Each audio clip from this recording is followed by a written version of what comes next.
when you're having a baby, there's a lot on your mind. At Northwell's Staten Island University Hospital, you can rest easy with our reimagined labor and delivery experience. Our new Grapuso Women and Newborn Center provides private suites, overnight accommodations for a loved one, and a top-level NICU. All powered by the team that cares for the most moms and babies in New York. It's care made for Staten Island and made for you. Visit northwell.edu/newbaby. Staten Island University Hospital. Raise health. It's Another Side of Midnight. Political humorist TJ McCormick. Now to the Bernard McGurk studios of 77 WABC. Here's TJ McCormick. Good morning, family. Hello there. Hello, Parish. Good morning. Welcome to Another Side of Midnight with TJ McCormick here on 77 WABC. And the number is 1-800-848-9222. 1-800-848-WABC. Welcome, welcome, welcome. What a week. What a week. I don't even know where. All day Friday, I'm literally walking around in circles in my home. Genuinely pacing in circles, around and around, trying to land on where the hell to begin. And what to say that could be original. Do you know one of the few things that actually that makes sense? One of the few things that's digestible, that's been going through my ears in the last 5 minutes, was in the newscast. You heard them talk about over at MetLife Stadium. You got the wrestling. It's fake sports. It's all scripted. And you know what? That I can swallow. That is like, now I'm not a wrestling fan. I'm not, but what I'm saying is, that's as real as anything else. That's the most tangible, normal thing that has come through my cranium in the last couple of hours as I have perused the newspapers, and the cuts and the clips and the TV segments and the news stories, and watching the panel shows and the last 2 days I did TV myself, and we're talking about all of this insanity. I mean, the shooting earlier this week, and the fact that there were Jewish people and Muslim people. The police officer was Muslim. Two of the victims were Jewish, I believe, right? Two of them. Very quick, and the reason I mention it is because the funerals were immediate. Funerals just right away in both faiths. So it's like a wrap. You know? We heard the heartbreaking testimony of the daughter, the 14-year-old daughter of one of the Blackstone employee, vice president. I mean, just, you had that. And what an insane thing. I mean, for me and for a lot of people, you know, it's because it's so familiar. I mean, when I worked for the Cardinal for the last few years, I worked for Cardinal Dolan at the Archdiocese, and I would walk past that building every single day. Walk past that every single day. And to see it on the news in that context, and then you add in, and you have to then wrestle with the notion of these people going to work and not coming home. You know, I don't know. It's just. And then you have the politics that's thrown in with it, and it's like, it's so foul. It is such I feel it's almost like soiling the memory of these people. You know, earlier today, I heard something really, and again, if you could see the surveillance camera of my home, if you could see the Epstein cell camera of my living room, you would have seen me walking a path back and forth, round and around and around, trying to, because I was home alone. The girls were all gone. They went up to Vermont. Lucky them. They're up in Vermont for the weekend with some friends. My wife took the girls. And so I'm literally there. And I was listening to Dominic Carter because I am a loyal teammate.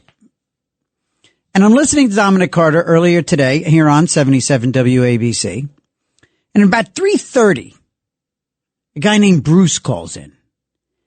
And Bruce said, you know, it's so, and he was addressing the obvious. Bruce was addressing, he wasn't breaking new ground. I'm giving Bruce credit, but at the same time, no, it wasn't reinventing the wheel in terms of the commentary. But Bruce mentioned how watching the funerals and seeing how these politicians show up and score points,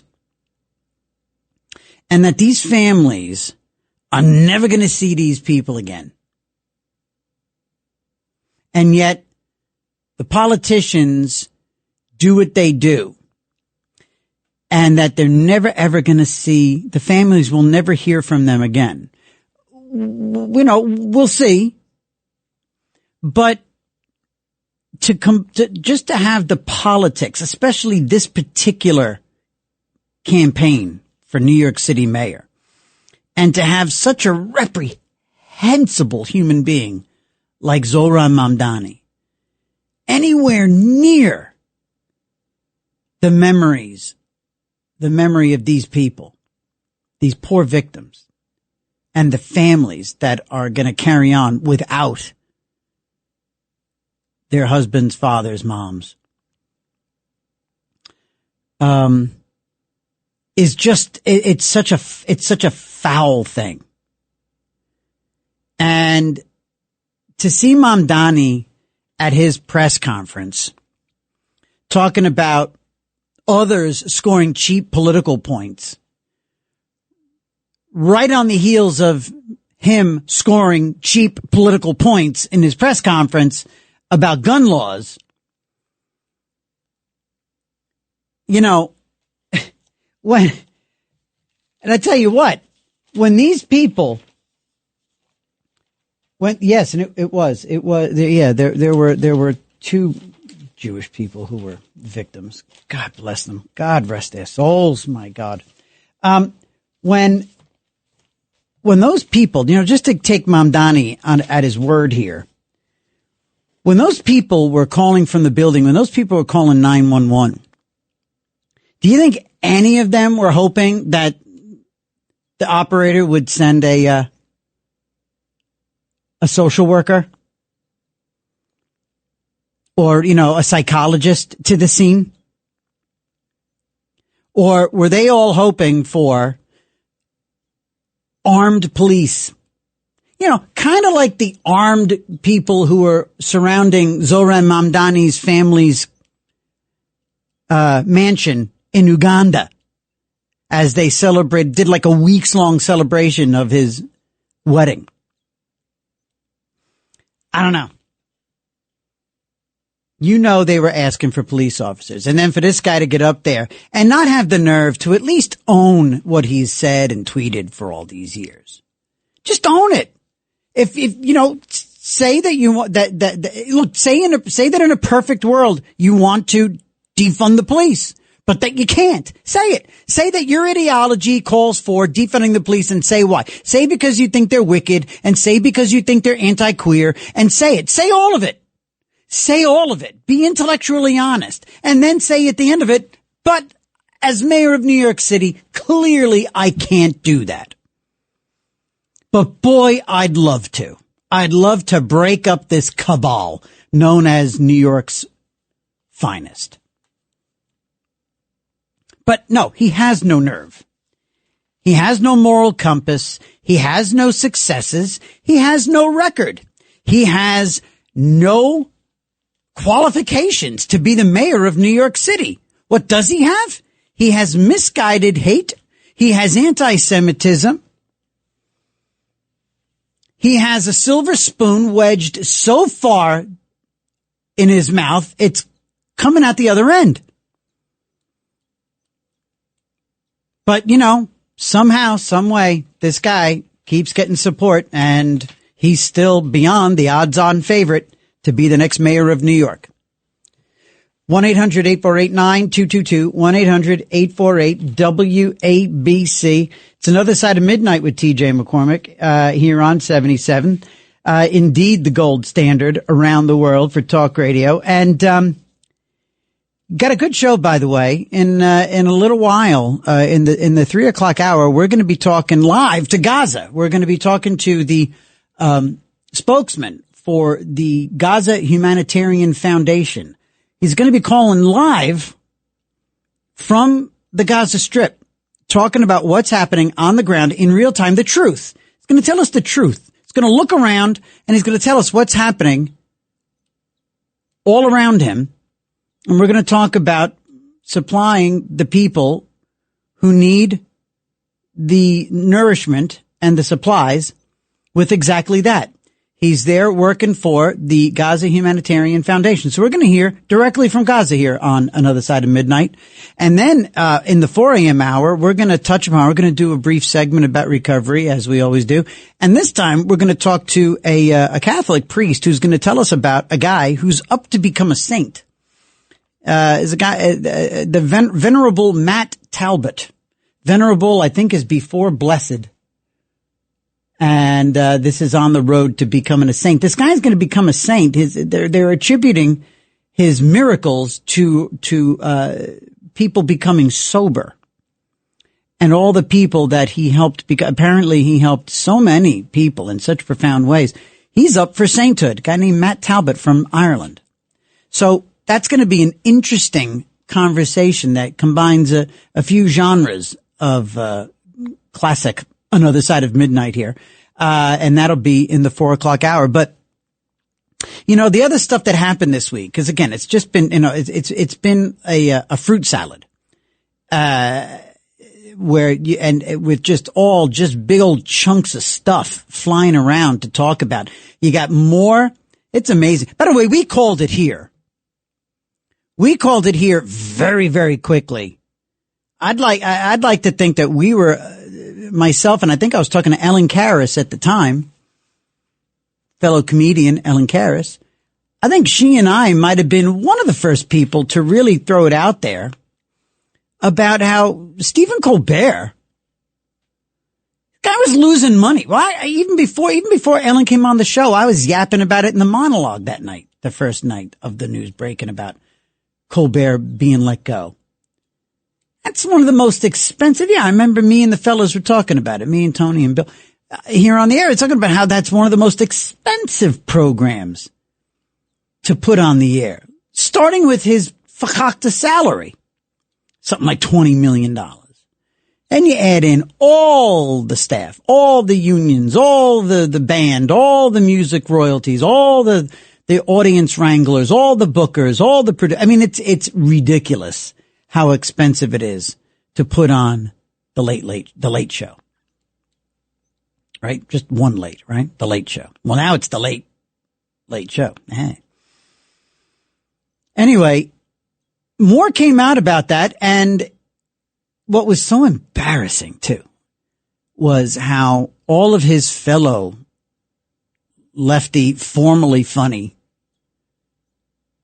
late night hosts were like circling the wagons, led by the curmudgeon, the formerly funny himself, David Letterman. People coming out and lambasting 60 minutes, CBS for canceling a show, something they have every damn right to do. It's a private entity. It's their show. It's their program. They can do whatever the hell they want, especially when the show and the host are tanking. And why is the show tanking? Because the host alienates fully half the country. You can't do that in today's broadcasting world. You can't do that. And he did it every night. What'd they say? I think, I think this is in 2024, he had one Republican on the entire time. One Republican elected official / politician, one Republican. And you know who that Republican was? Liz Cheney. So, the one Republican that Stephen Colbert, come on. This is a joke. That's the only thing. You know what? There's the joke. That's the one joke of the whole flipping year with this guy. Liz Cheney. Wheel her contrarian ass out. She's just not funny, not cool. Of course she's not funny. Totally not representative or indicative of it. Which by the way also shows he's just such a coward. He's such a coward. Bring on a Charlie Kirk. Bring on a Curtis Lewa. Bring on a Sid Rosenberg. And have it out. Do it. But no. A little bit out of fear, a little bit out of inferiority, and a little bit out of just plain old just don't care. They don't want to acknowledge the other side. And that's why you lose. And so that brings us full circle to last night. And Kamala Harris, like all of a sudden she popped back up. All of a sudden here's Kamala. And we're like, oh, wait, hold on a minute. I'm not even ready for this.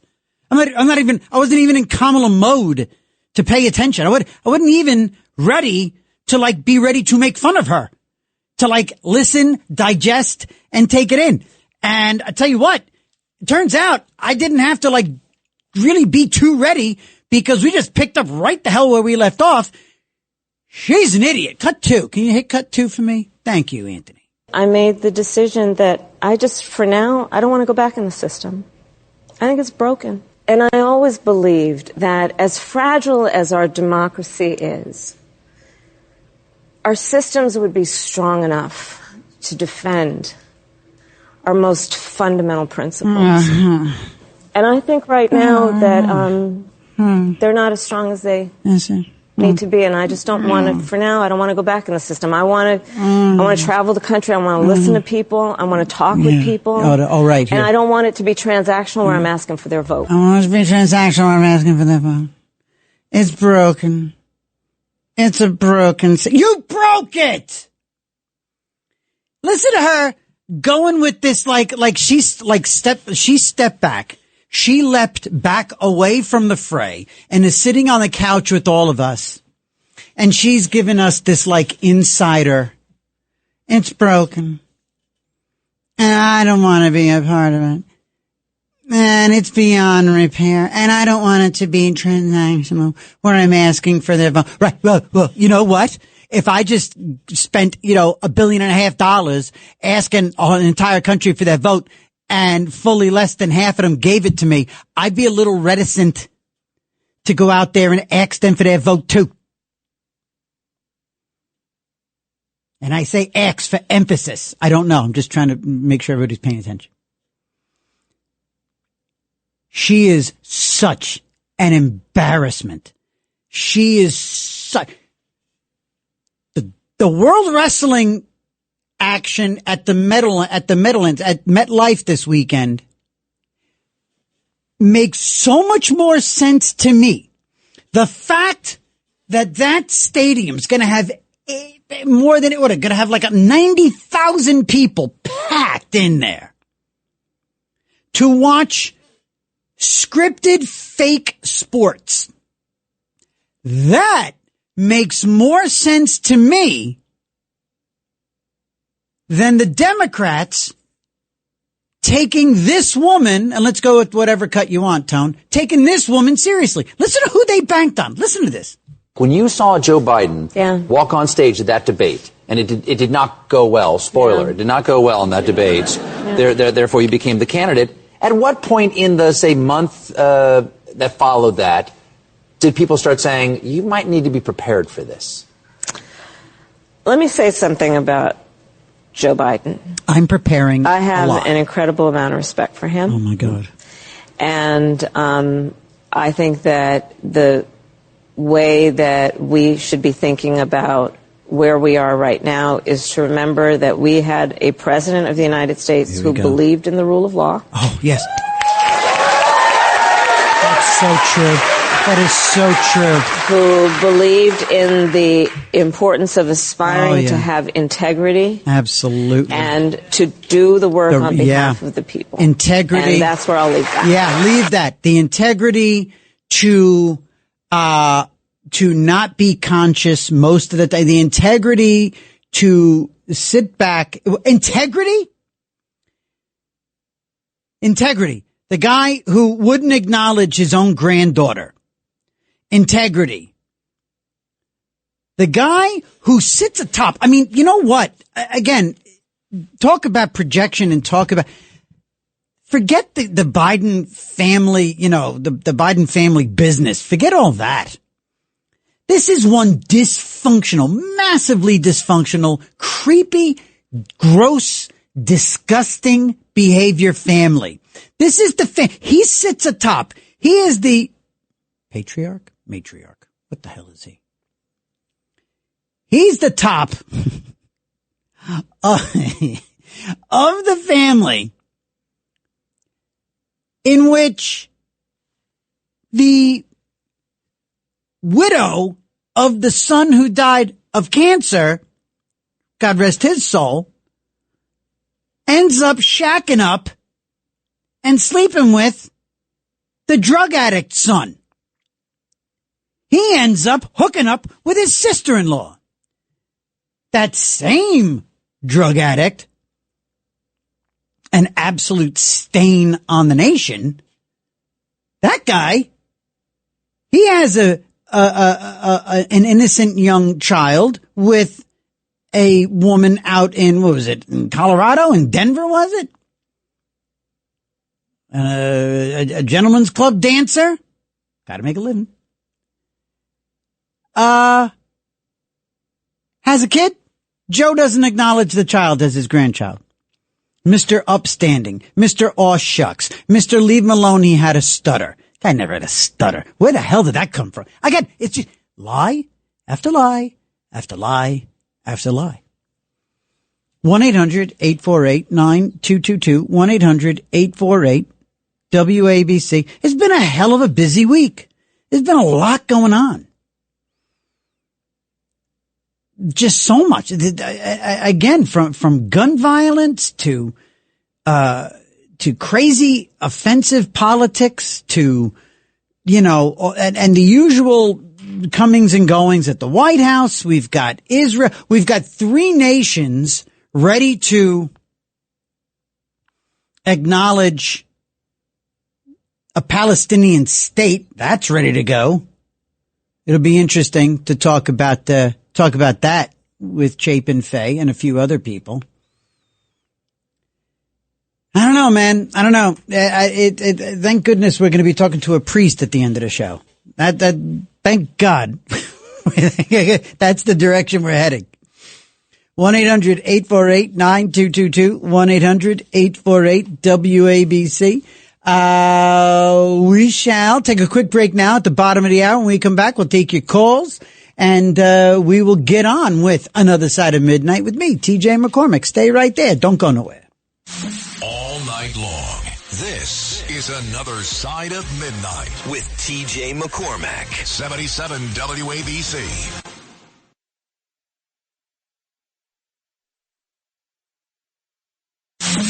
It's Another Side of Midnight. Political humorist TJ McCormick. Now, to the Bernard McGurk studios of 77 WABC.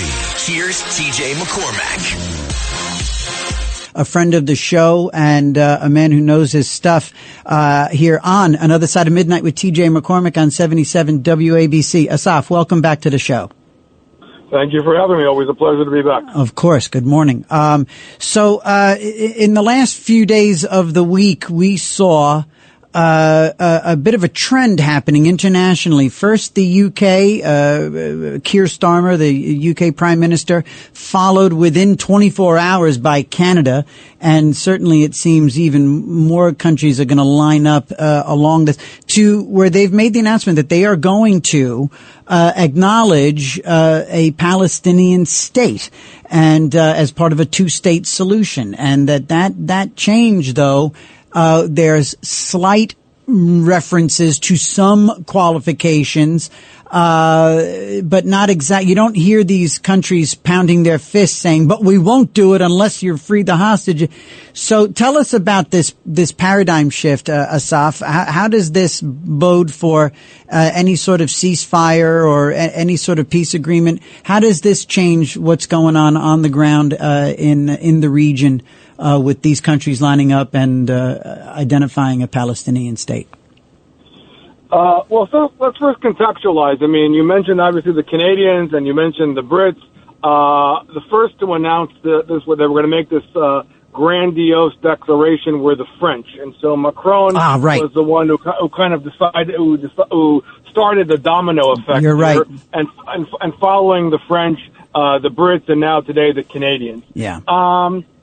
This is a tactic, to my mind. Now, first of all, let's be clear: the only true victors or the kind of recipients of this strategy are the Palestinians and Hamas itself, because really what it really shows is that this is the only population that can mutilate, can rape, can have a modern day Holocaust, and the resulting in a statehood after no consequences. And to your earlier point, really. The question of consequences regarding we still have hostages, dead and alive, inside of Gaza. There is still an ongoing war that is still ensuing inside of the area. And so all of this is part of what I would consider to be a Hamas propagandist tactic to try to deflect, to say, well, okay, there's going to be some kind of fantasy of a two-state solution that's going to come to fruition, which has already failed time and time again. Sure. If the Arabs truly wanted a state, they could have had one back at the beginning of the 20th century, going back to the Balfour Declaration, going away to partition in 47. But at every juncture, what it has proven is that rejectionism has always trumped statehood. And they continue with that strategy. Now that Hamas, an Islamist jihadi organization, is the main power and is looking to internationalize the conflict, all it does is put pressure on the state of Israel, but really, and try to deflect away any responsibility on them, which to my mind also speaks to the growing denialism now almost 2 years since the war began. And people are forgetting what happened on 10/7 and who actually started this war. You know, it's further, it adds further credence to the entire notion that Israel was founded upon, which is never again, never forget. Because once again, here we are at the precipice of the world starting to forget and starting to forgive. You just simply can't do that. And with Hamas, yes, you can't look at this as anything but a tacit, if not an endorsement of what Hamas did. At least, you know, they're all saying, look, we're ready to move on. Let's get to that two-state solution. Now, we haven't really heard much from President Trump. You'd like to think that President Trump and the United States are the very big, powerful elephant in the room, and that no matter what France and Britain and Canada want to stay or state or believe, ultimately we drive the bus. 100%. I mean, look, I think that, you know, European society is also is suffering from a growing problem of, which is a problem that we're dealing with here in the States regarding Muslim immigration, and also the idea of trying to hijack Western politics with the idea of they're trying to turn those same Western values on its head. I mean, let's be honest about this. I mean, when have the French ever got it right?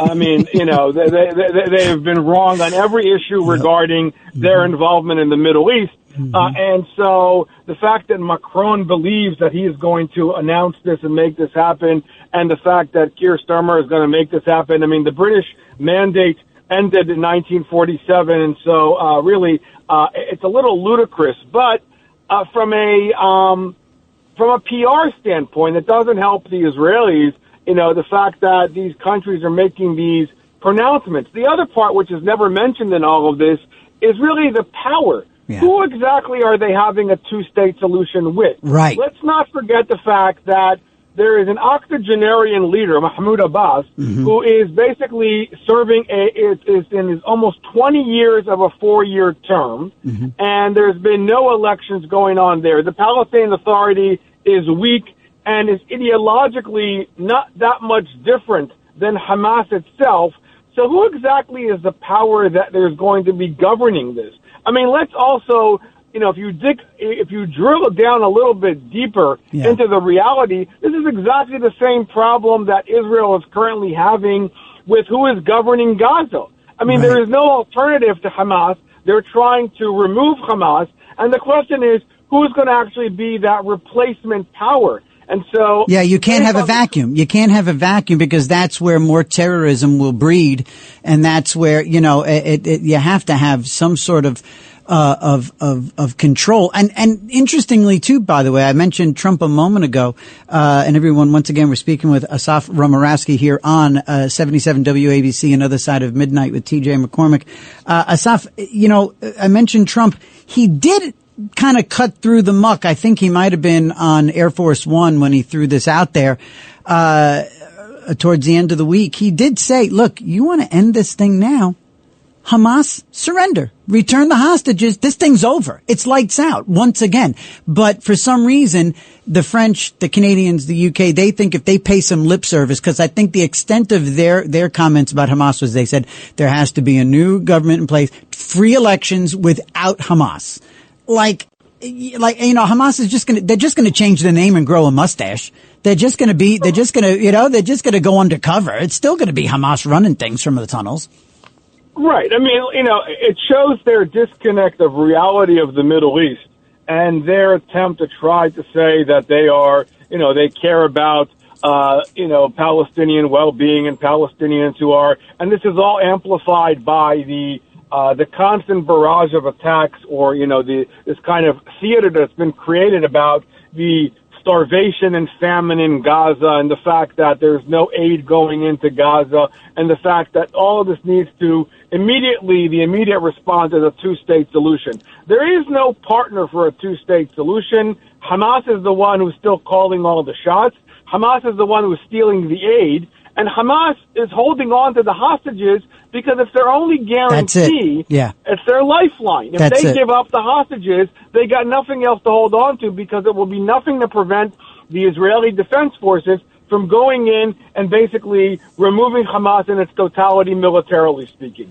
And so they're holding on to dear life. Asaf Romarowski, I got about a minute left, so let me just touch on this, get your thoughts. This week and the week prior, we started seeing more, what we were supposed to believe. And look, clearly there's a tragedy there. Clearly there's a human. I mean, nobody is least of all supporters of Israel going to be turning a blind eye to suffering children. But we saw towards the middle of the week, we saw more than a few images and deep fakes, true actual deep fakes, because not necessarily the fake, not that the photos were fake, but their origins were suspect. What all these legacy news organizations took the bait on was that there were images of starving children and injured children that turns out those images were not from out of Gaza at all. They were from other news stories and other parts of the time-space continuum. How frustrating is it to see that these news organizations still take the bait and the propaganda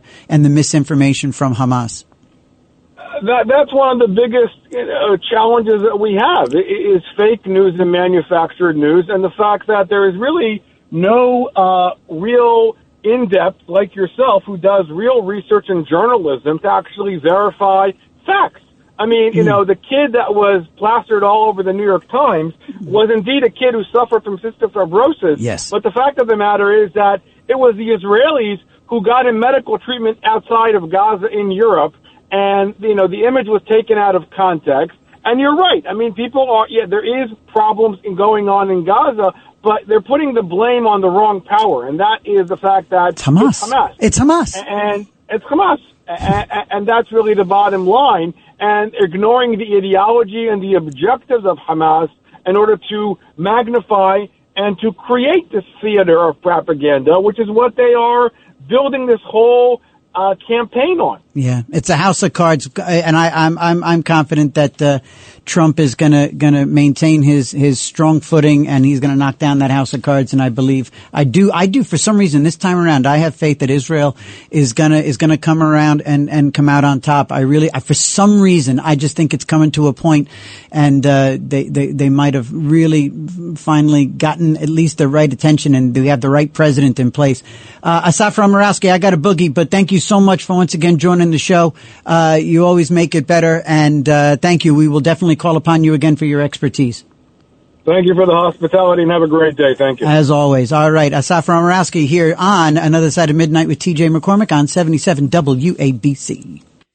And we continue to watch what's going on over there. It's like it's great to have these great resources and to talk to Asaf, who knows his stuff. Again, he's the executive director of the Scholars for Peace in the Middle East. And it's great to have him as a regular resource. And as mentioned a few minutes ago, after the top of the next hour at about 3:15 or so, we're going to be speaking live to Gaza. We're going to speak to the spokesman for the Gaza Humanitarian Foundation. They've been delivering food and supplies, and it's an international organization of investors and wealthy folks. To best of my knowledge, a lot of people from a lot of different ideologies, but coming together to do the right thing, because, you can be for Israel all you want, like I am. Rock solid, never forget, never again, Israel, Israel, Israel. But I do, of course, acknowledge that Gaza is populated. Palestinians are real people, and there's babies over there, there's children, there's women, there are non-Hamas people, in Gaza. And so, and it turns out last week, while I was on the air, we have a whole bunch of TV screens all around the studio. And I saw out of the corner of my eye a dude wearing a helmet, and I knew the face. And it said, blah, blah, blah, Gaza Humanitarian Foundation. And I looked, and it was, somebody was on the phone, and I was talking, and I saw this face with a helmet and a flak jacket. I said, that looks like Chapin.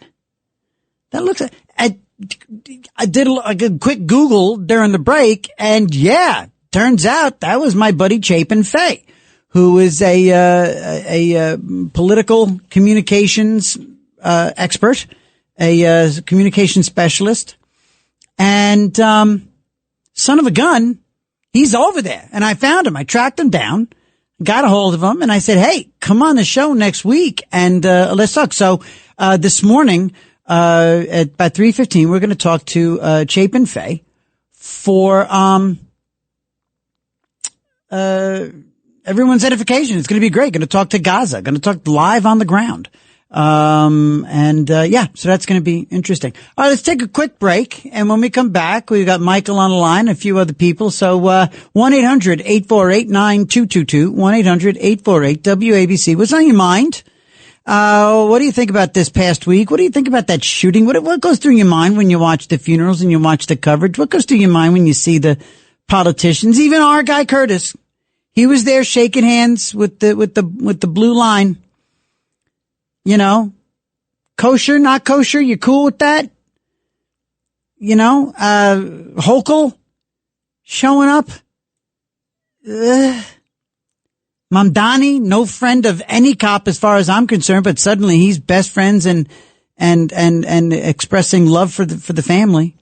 All right. Shows up talking to victims of a shooting. Meanwhile, if he had his druthers, he's ready to disband that exact unit that they called, the tactical unit that was called to the scene on Park Avenue. That's the unit in particular that he was using as the standard that he wanted to break up and defund.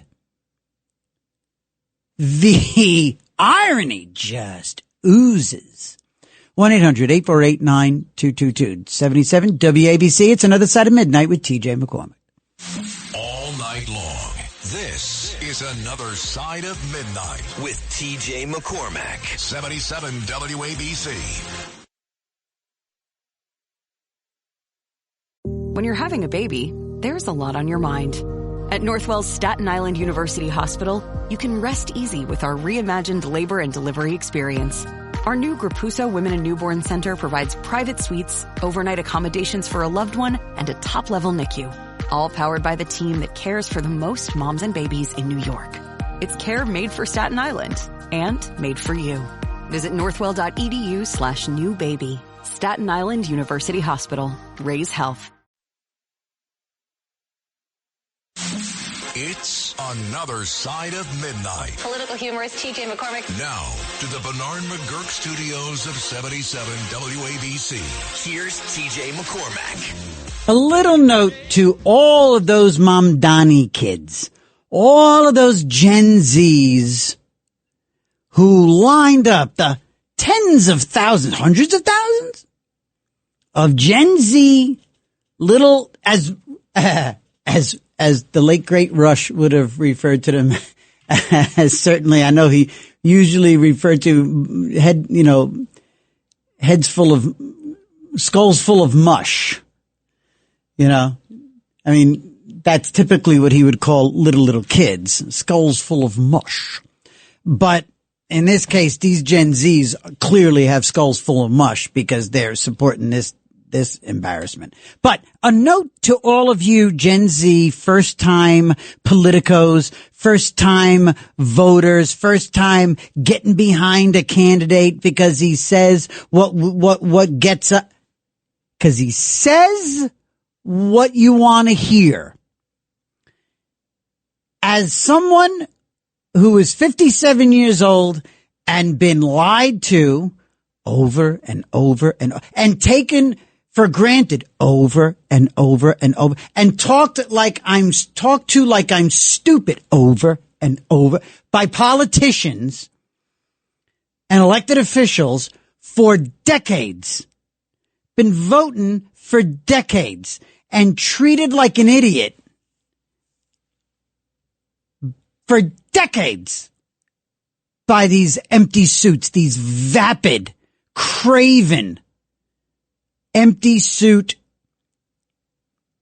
lunatic liars, these politicians. A little note to you little Mamdaniites. He's already dropped his fidelity to the defund the police. You like that? What's next? What is he also not gonna do? What is he also gonna walk back? What major issue they got you to come out of the woodwork to support this nut is he ready to abandon because he can't do it, or it's too much work, or he doesn't know how? Is it going to be the rent freeze? Is it going to be the state-run grocery? Is it going to be the free buses? Are you voting for Zoran because it's so expensive to live in New York and a free bus or a free subway is like just so helpful, and so thank you? Thank you, Zoran. Is that what it is? Well, be prepared. He's already backtracked and walked away because it got a little hot. It was a big time shooting. People died. And all of a sudden he had to answer questions about defunding the police. So what's next? Be prepared. Be prepared to be terribly disappointed and left at the altar. You little twerps. All right, let's see. Michael in Franklin, New Jersey. Good morning on line 2. Welcome to Another Side of Midnight with me. Hey there, Michael. Mike, you're breaking up just a little bit. I want to hear you. What you got? Fake news? To tell us what we want to hear. Mike, what is happening, my buddy? We got you know what? Call right back, Michael. Call right back. 1-800-848-9222. 1-800-848-WABC.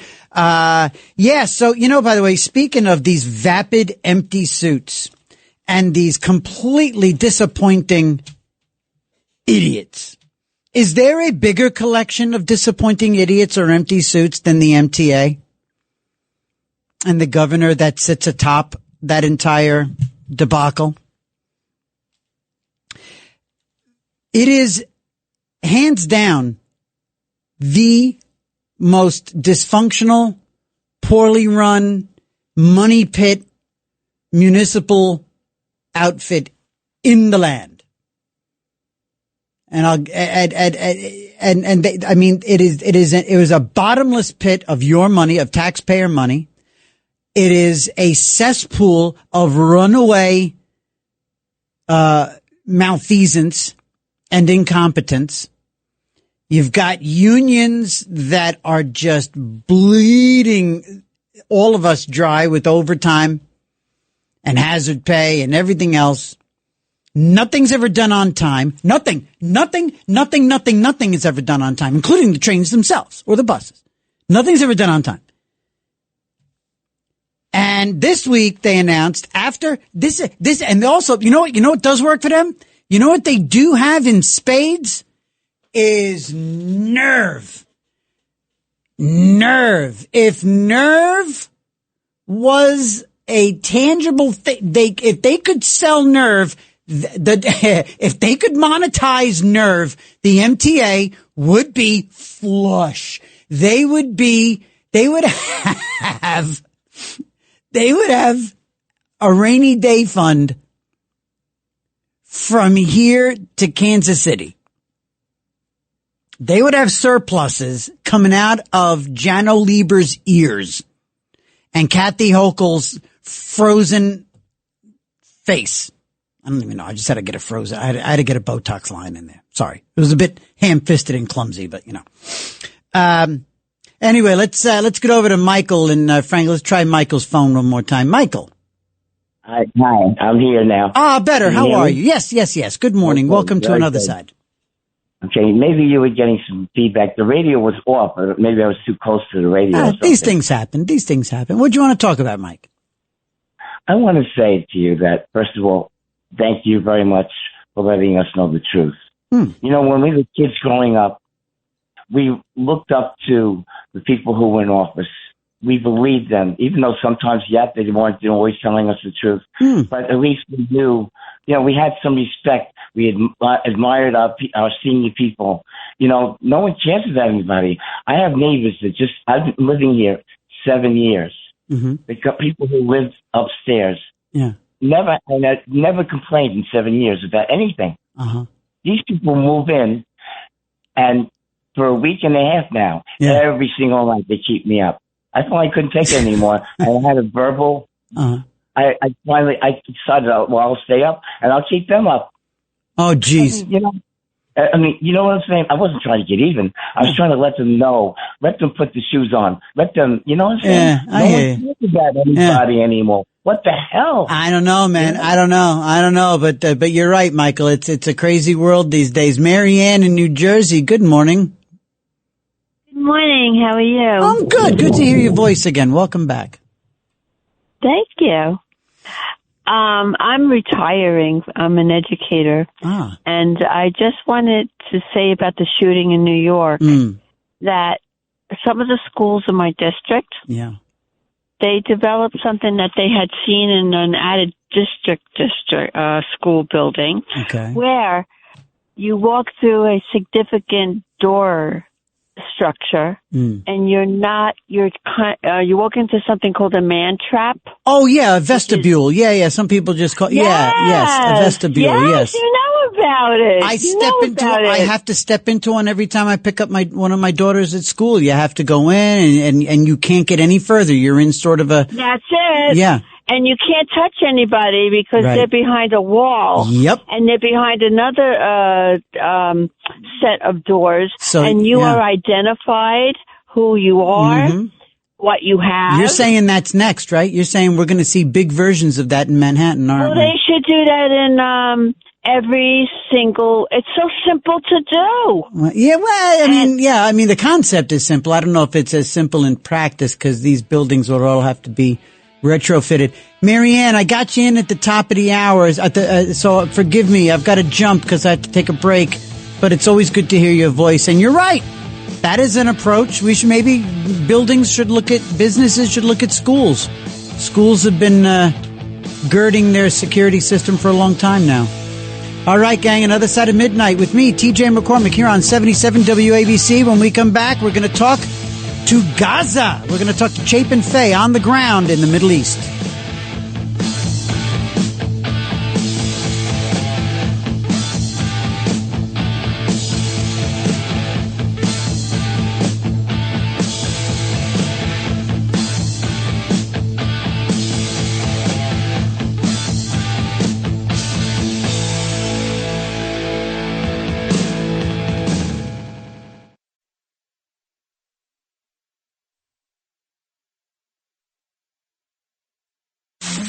It's another side of midnight. Political humorist TJ McCormick. Now to the Bernard McGurk studios of 77 WABC.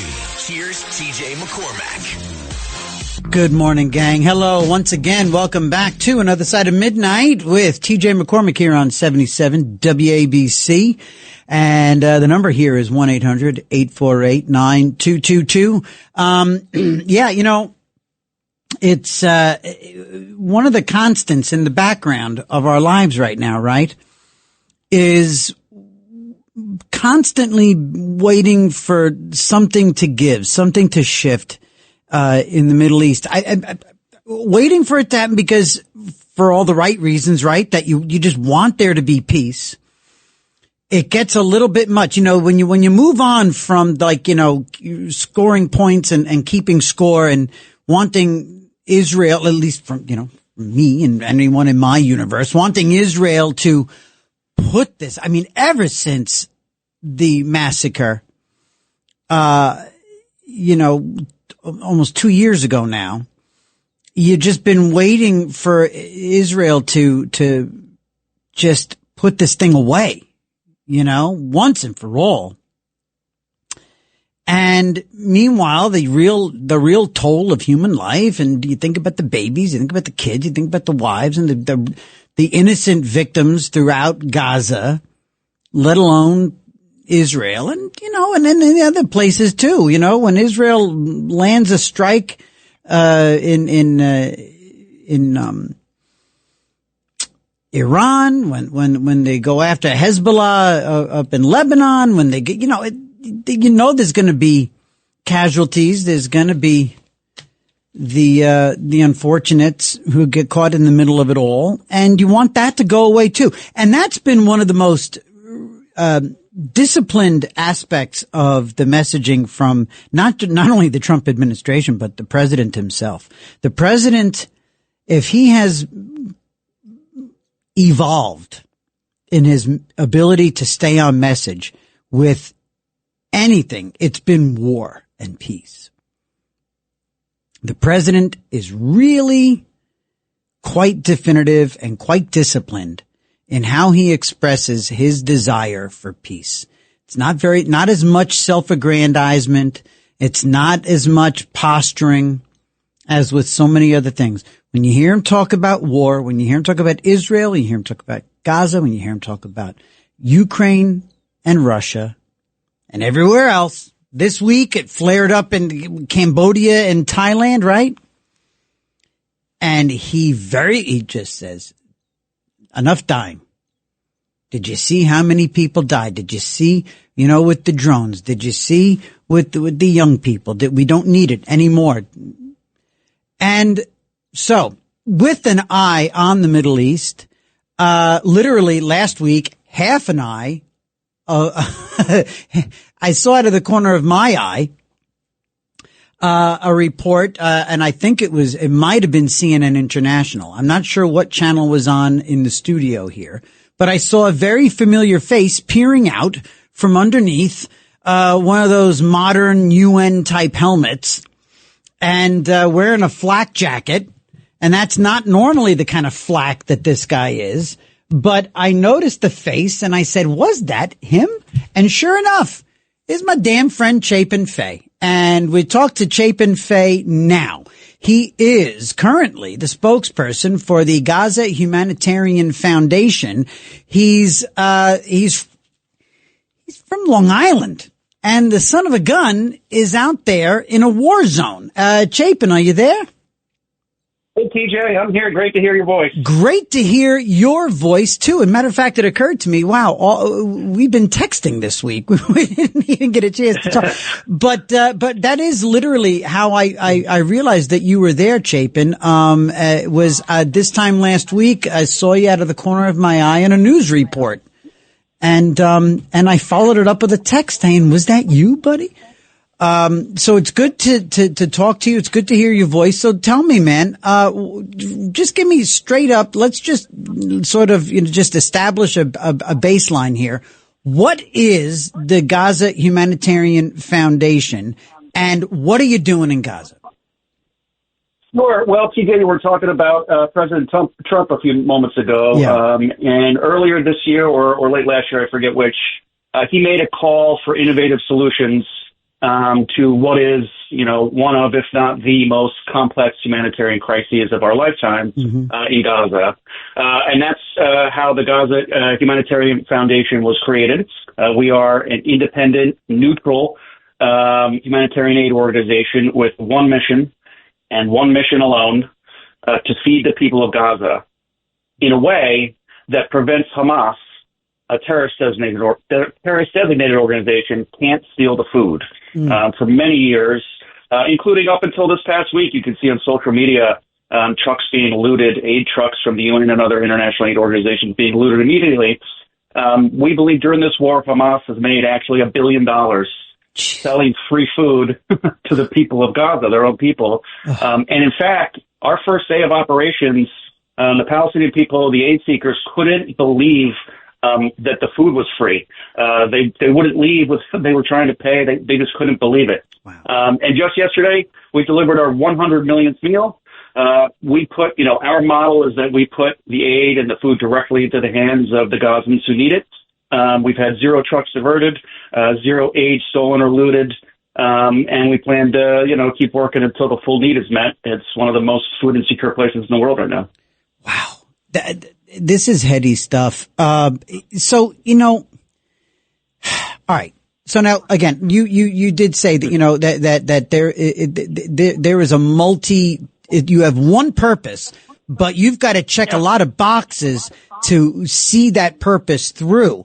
And so, there's been, like I said, I saw you on the news. So there's been a lot of coverage of this and a lot of coverage on social media, as well as legacy media. What is the truth about what's going on? If you believe Reuters, AP, the Washington Post, CNN, for example, you think the headline is that you, Chapin Fay, are surrounded by people dying left and right at your sites. What's the truth? Well, who knew trying to feed people directly would be so controversial? Yeah. It's interesting. It's interesting. A few of those outlets you mentioned, Reuters, the Washington Post, they've all actually had to issue printed retractions. MSNBC had to do it on the air last month.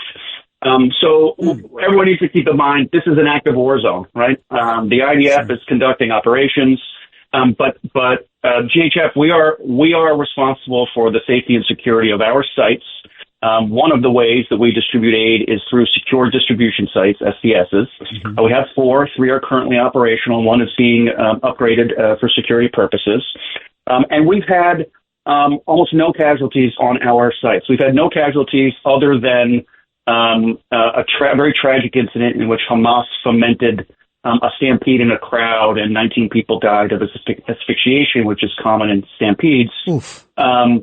Yeah, that's the only deaths that have occurred on our sites. No one has died from shooting. And in fact, our security personnel, and I've been there many times now since I've been in Israel, our security personnel who work alongside local Palestinian workers. We use local Palestinian aid workers as sort of the first instance of integrating with the crowds that come. And these are people who are neighbors, friends, relatives. And in fact, Hamas has put bounties not only on our security personnel, but also on the local Palestinian aid workers. So these are people working together to feed people. But our security personnel are very, very highly trained. U.S. military veterans. They are not there because they know how to pull a trigger, TJ. They are there because they know how not to. So they have never shot at anyone, not once. They have shot up into the air on a few occasions for crowd control purposes, the most recent of which, one of them shot into the air so during the stampede he could run out into the crowd and save a child's life, which is what he did. So those are the things that I'm seeing when I'm there. But again, the IDF does use live fire for crowd suppression outside of our sites and much farther north and away. It's an ongoing war. And we have pushed on the IDF. We have called out the government Israel in the past very strongly. Any death is a tragedy, and we work with the IDF only to deconflict around our sites. But again, our mission is to feed the people of Gaza. We've been successful to the tune of 100 million meals in the span of 2 months. Wow. And if anyone, Hamas, the UN, the IDF, or Israel, makes that harder for us or less safe for us, we call them out. And we've called out all of those groups. Wow. To help us. Yeah, clearly. We're talking to Chapin Fay. He's the spokesman for the Gaza Humanitarian Foundation live. He's talking to us live from Israel. He's been in and out of that war zone, in and out of Gaza regularly. They call guys like he and I flaks. Now he's wearing a flak jacket. And I got to ask you a personal question. And it's funny. Okay. I just mentioned you wearing a flak jacket when you're doing this.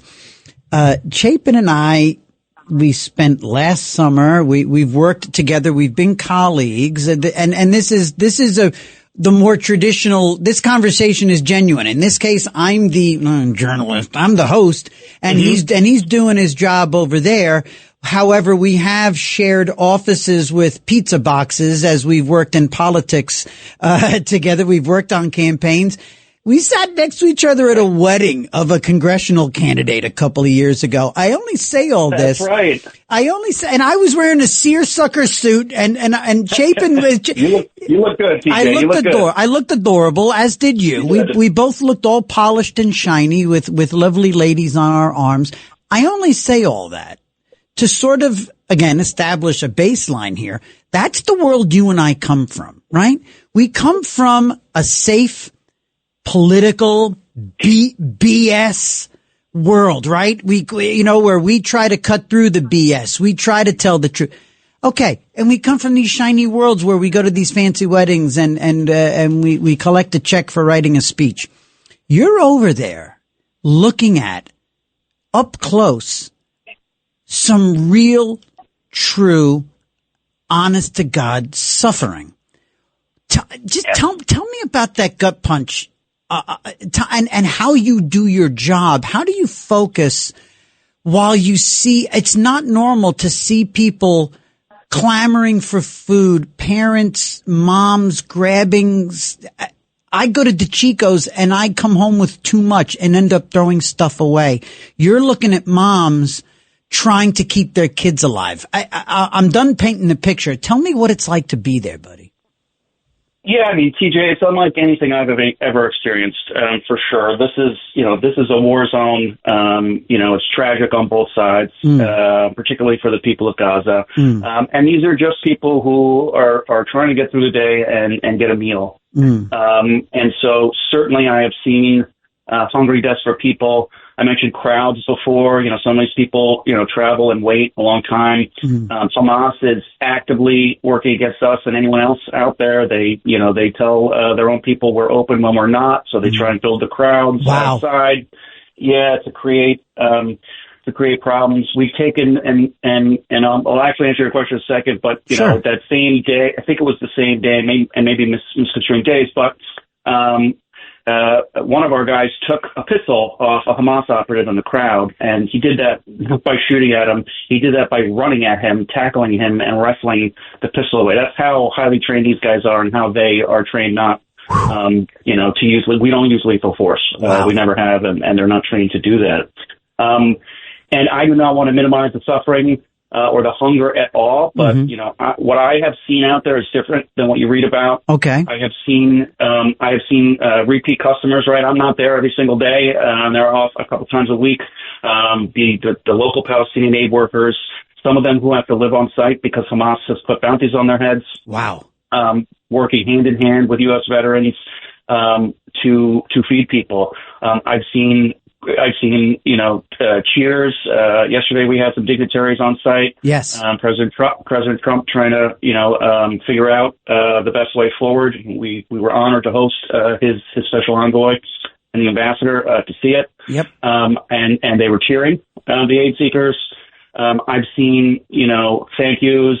Certainly I've seen, people asking for more and for generosity.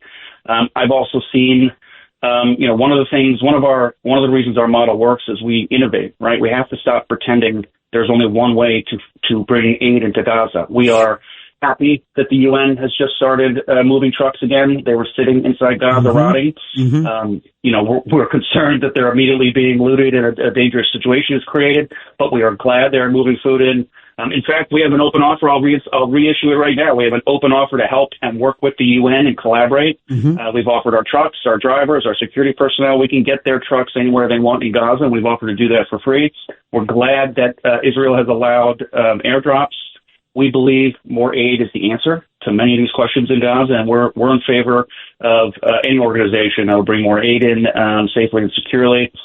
We were never meant and organized to solve this problem alone, and we can't. So we'd like to work with anyone who will. But I see, these highly trained, former Navy SEALs, former Delta guys, former Special Forces working hand in hand with local Palestinian men and women to feed children. One of the innovations we just recently started was to hold aid back for women and children who sometimes get left behind. I saw some of our security personnel sprinting the second time I was out there to go help carry the boxes to help fill children's sacks. I've seen them fist bump little kids. The very first day I was there, I saw one of the security personnel take his bandana off, and it was a little American flag bandana. A little kid put it on and got me the peace sign. Wow. So again, you ask, this is a different experience for me personally. Sure. And sometimes it feels, Hamas is against us. We were a part of the ceasefire negotiations. We are a threat to their way of doing business. So they made us a component. They want us out. Sometimes it feels like the whole world is against us, which only in this part of the world could that possibly be true. Right. We're feeding people safely and securely is a problem. But it's seeing things like that and knowing that we're doing the right thing. All we're doing is putting aid into the hands of the people who need it. And not me, but the other men and women out there. We have humanitarian aid workers, men and women who are out there every single day, intermingling with the crowds, trying to find new ideas. A lot of our ideas come from the aid seekers themselves in conversation. And another important point, we just started, we had a pilot program a few weeks ago called the Community Distribution, where we work with local community leaders, families, NGOs, nonprofits on the ground in Gaza. We vet them, and we let them come and take the aid and they distribute it. The pilot program was successful. We got thousands of inquiries when we said we were going to do it for real, or it's not for real, but scale it. Sure. Thousands of inquiries. We issued about probably up to between 300 and 500 formal applications, and we're in the process of vetting those organizations now. So TJ, one of the reasons our model works is the entire supply chain of our aid from getting it, purchasing it, packaging it. We have our own secure warehousing places where we package it. We put it on the trucks ourselves. Wow. The trucks go to the border. They pick up security personnel at the border, and we drive it in directly to the aid distribution sites. We've had that's how we prevent the corruption that the prior system was known for. And so, I'm not going to get into whether the UN distribution system was corrupt or not, but the reason we're there is that the past system was a failure. I was going to say it was certainly flawed. Yes, exactly. And we are, at the end of the day, putting the corruption aside, putting whether the UN is playing politics aside, it doesn't matter to us. Right. We're just going to continue trying to feed people. And that's sort of what we explained to the dignitaries yesterday, who came to visit. And we'll see what President Trump's response is. We are able to scale We were supposed to have more sites. We push every day to open more sites, and we innovate every single day. Like I said, we have one mission: feed the people of Gaza and ensure that it's done in a way that it winds up in the right hands.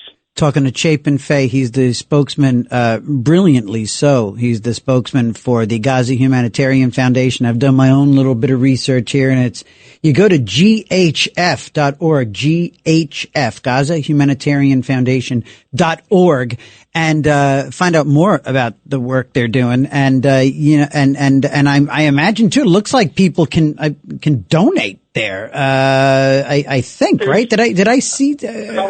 Yeah, there's an email there somewhere. I would email the email or media@ghf.org. We're now starting to take in some of those offers, which are very nice.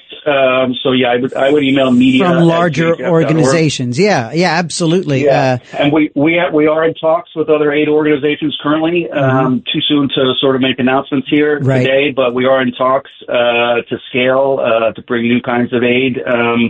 And keep delivering it. It's got to help. So we have distributions every day. It's got to help to have had the week like you did this week with Steve Witkoff and I believe you had Ambassador Huckabee as well, right? We're on, right?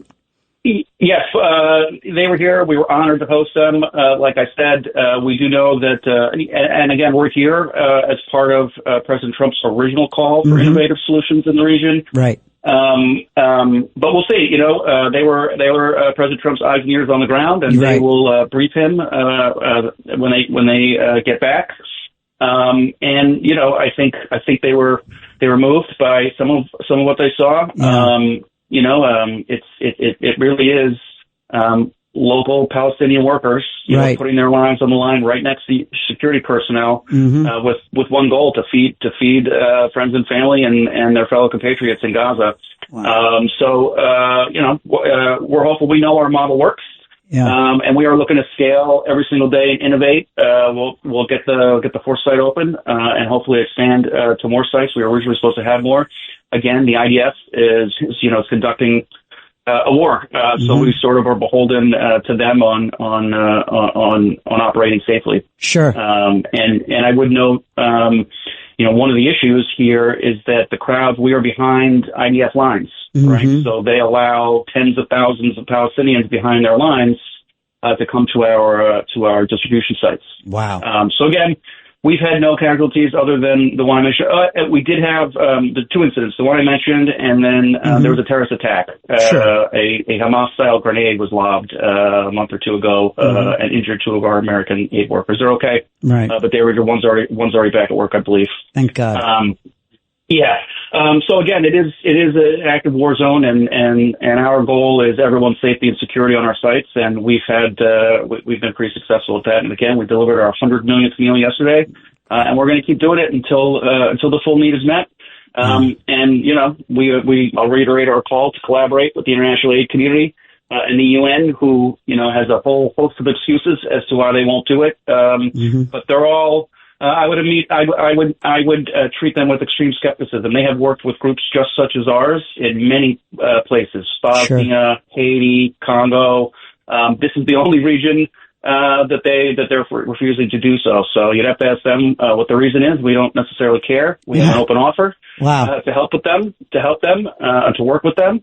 Again, anyone who wants to get more aid into Gaza, we're gonna work with, we're gonna support, and we're gonna help them deliver their aid safely. You know what? It's amazing to hear you articulate this so straightforward. It's clear that this organization, because the messaging and the narrative and is all truth. It's all very straightforward. There's no fancy language. There's no, you're not splitting hairs. You're not being too cute. You're just saying and your clear mission to feed the people of Palestine, to feed these people. And you've delivered what was it? Your 100 millionth meal? Yep. Jesus. Yesterday, yesterday. That's brilliant. And I mean, and it's interesting to this is the kind of simplicity of mission and straightforward. You make your partnerships, you get the protection, you get the people to get the boots on the ground, you get the food into the trucks, you get the trucks on the move, you get it to the sites, you deliver it Job done. Boom. Simple mission. Simple. And it's well, I wouldn't say it's simple. Well, no. The men and women who are doing it, I just want to, these people are putting their lives on the line. I just want to support them the best way that I can. No. They're really, but you're right. They are doing a straightforward mission very well. That's exactly what I meant. Yes, certainly nothing simple about it. That's right. There's nothing simple in this region of the world at all, TJ. Go at all. I could not imagine. Everyone go to GHF, Gaza Humanitarian Foundation.org, to learn more about what Chapin Fay is seeing every single day there on the front lines of this fascinating mission. And Chapin, you know where to find me. And if I can be of service and give you this platform again, if anything comes along that's a big announcement to make, another partnership, whatever, you know where to find me. And listen, keep your helmet strapped and stay safe, and God bless. And thanks for doing this incredible work. Thanks, TJ. Thanks for having me, and hope to see you before the summer's over. Indeed. All right, my friend. Be well. Stay safe. Chapin Fay with the Gaza Humanitarian Foundation here on Another Side of Midnight with TJ McCormick on 77 WABC. 1-800-848-9222. 1-800-848-WABC. We shall return in a moment. Pamela, call back. We'll talk to you. Be right there. All night long. This is Another Side of Midnight with TJ McCormack. 77 WABC.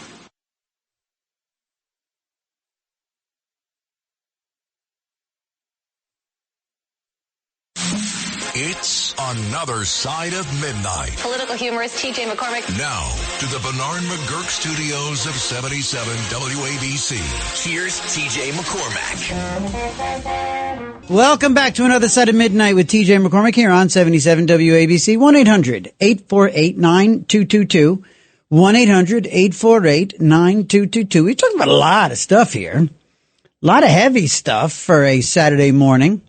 And I promise you our segment, a little bit later on with, about, when we talk a little bit of recovery it's actually pretty uplifting, pretty positive stuff. In fact, so was that conversation with Chapin Fay, from the belly of the beastly war that's going on over there. I believe I came away from that feeling quite positive. Which I didn't quite know how I was gonna feel. I didn't quite know. I had an idea. I knew what we were gonna talk about. Of course, I've been in touch with Chapin. Like I said, we are friends. I had been doing my best to learn about the organization and find out, but it turns out, you really do have to talk to the source, candidly and in real time to really get a picture. And, of course, there I was with a poor choice of words saying simple mission. What I meant was a clear mission, simply stated.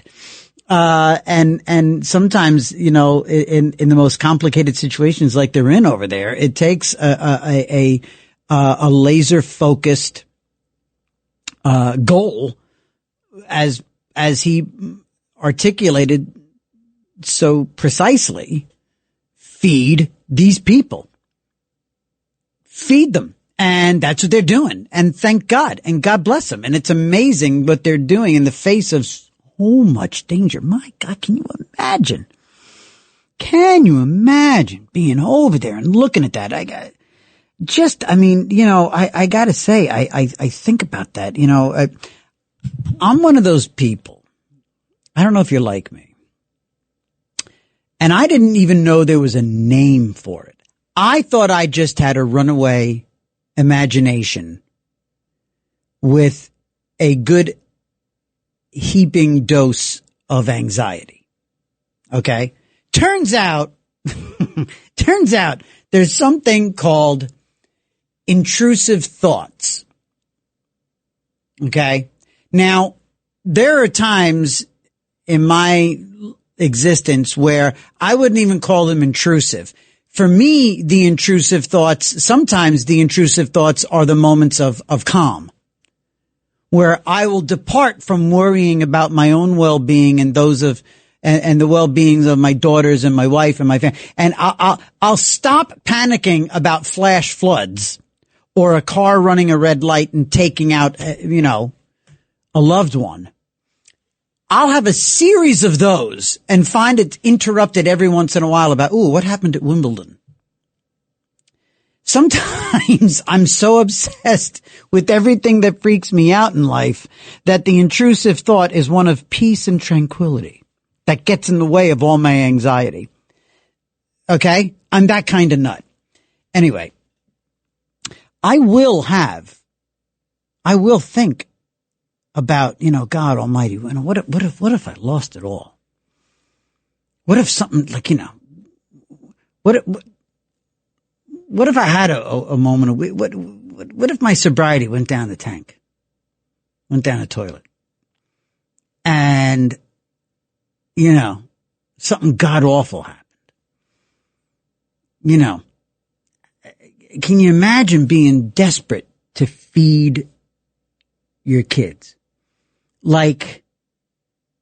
Or when you look at the devastation over there, you look at Ukraine, you look at Gaza, you look at Israel when they're bombed.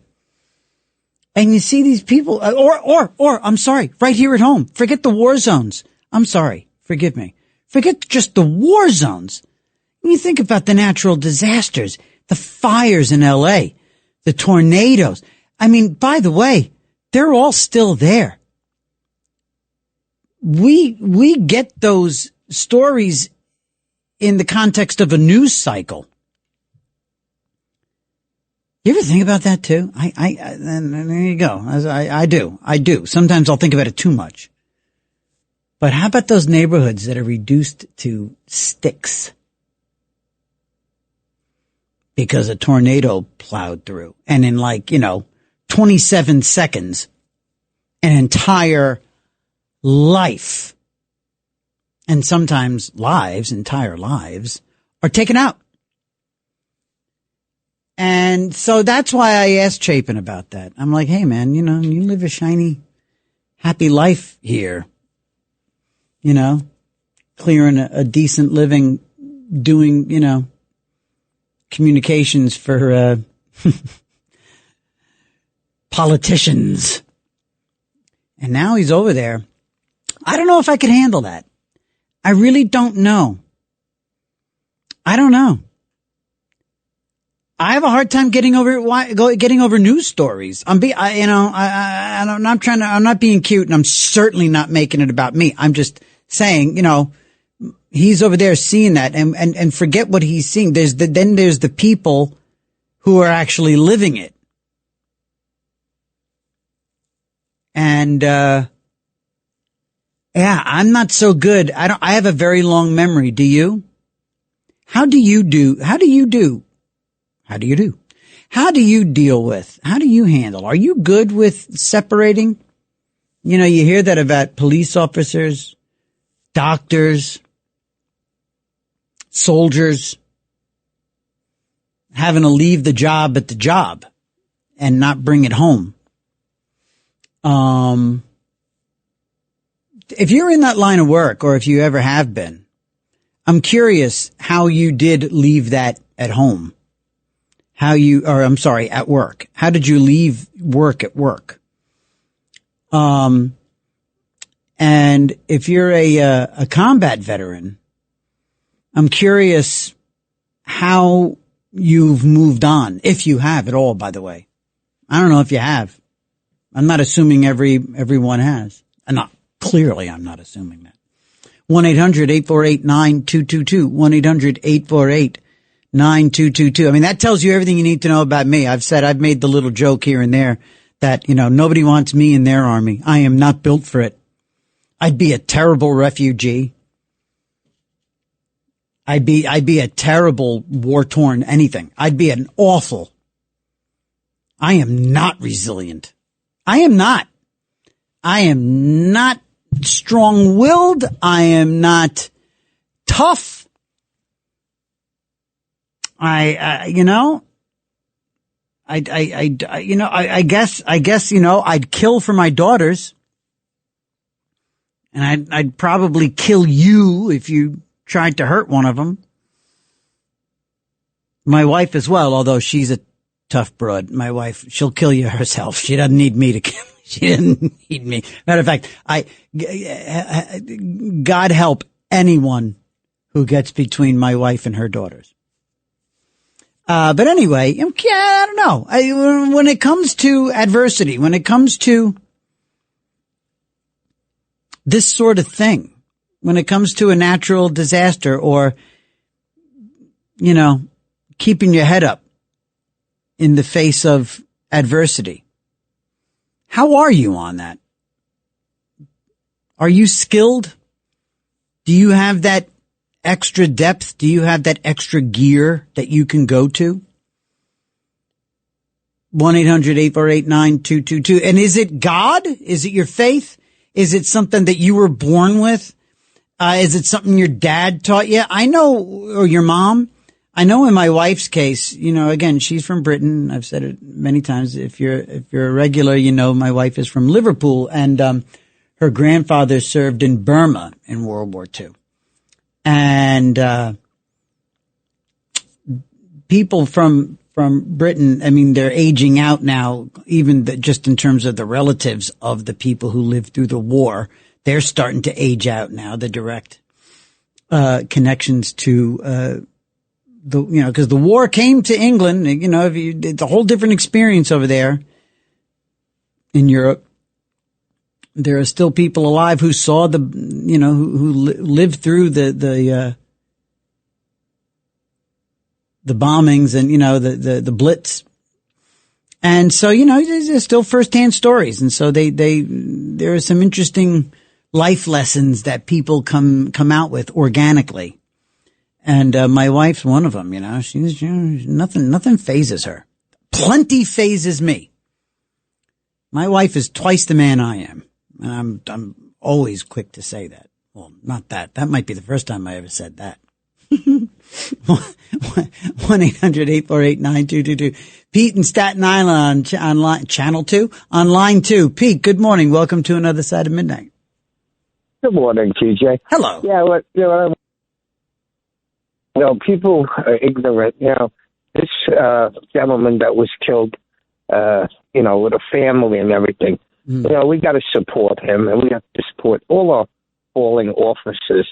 I was involved with law enforcement for a little part of my life with about 1,000 other things that I did. Mm-hmm. But one thing, like you said, how do you come home after you were at an incident? Yeah. You got to give it 110%.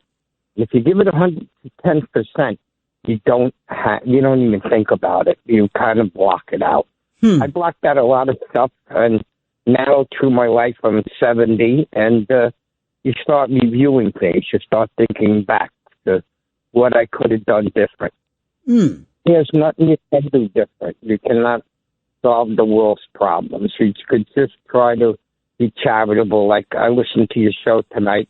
I'm going to make out an envelope tomorrow to send it to that organization because Donald Trump is backing it up. I didn't hear it that way on the news. I heard that it was just people try to, make a difference and help. But now that I know that it's something that's legitimate, I'm going to put my 2 cents in. Oh, there you go. That's what I really wanted to say to you. All right. Thank you, Pete. Thank you for enlightening me. Of course. Oh, you're great. Thank you, Pete. Thank you. Thank you. Thank you. Of course. Pete, a regular and always grateful. Pamela, where'd you go, by the way? I saw you on the board there, Pamela. Call back, lady. Where the hell did you go? You wanted to talk about Uganda. So call back. Talk about Uganda. All right. So let's take our quarter of the hour break. Here on Another Side of Midnight with TJ McCormick, 1-800-848-9222. Here on 77 WABC. We shall return. It's Another Side of Midnight, 77 WABC.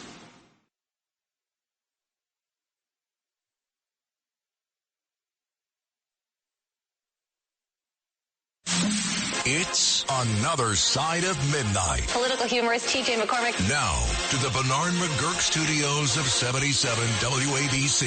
Here's T.J. McCormack. 3:50 in the morning here on a Saturday. Going to be a gorgeous Saturday, apparently. Like, no humidity. It's going to be like 80 degrees. Going to be perfect today. Absolutely perfect. And I, myself and Tony and Bill, I mean, not together, but we will be sleeping through it. I won't be with them. I imagine Tony and Bill will be sleeping while I'm sleeping, but we'll all be in separate beds in separate locations. Yes, most definitely. Anyway, it is 3:51 here. Rick in New Jersey. Welcome to Another Side of Midnight with T.J. McCormick. Does me. Yes, good morning, Mr. McCormick. I believe you were talking about adversity and getting through it. Yeah, because I'm not good at it. I'm really bad. Yeah, well, you don't have to be good at it. You become good at it when it hits you, if you got what it takes, I guess. Anyway, what happened to me was I had a machine, as I was at work closing up, grab my hand and crush it and pull me into the air for 3 hours before anyone found me. I hung there for 3 hours. Oof. Yeah. What kind of machine? It was called a mangler, believe it or not.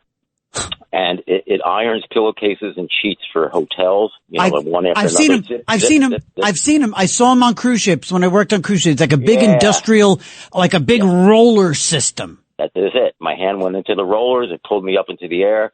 And since the machine had not been redesigned since 1939, it had no reverse and no release. So I was stuck there.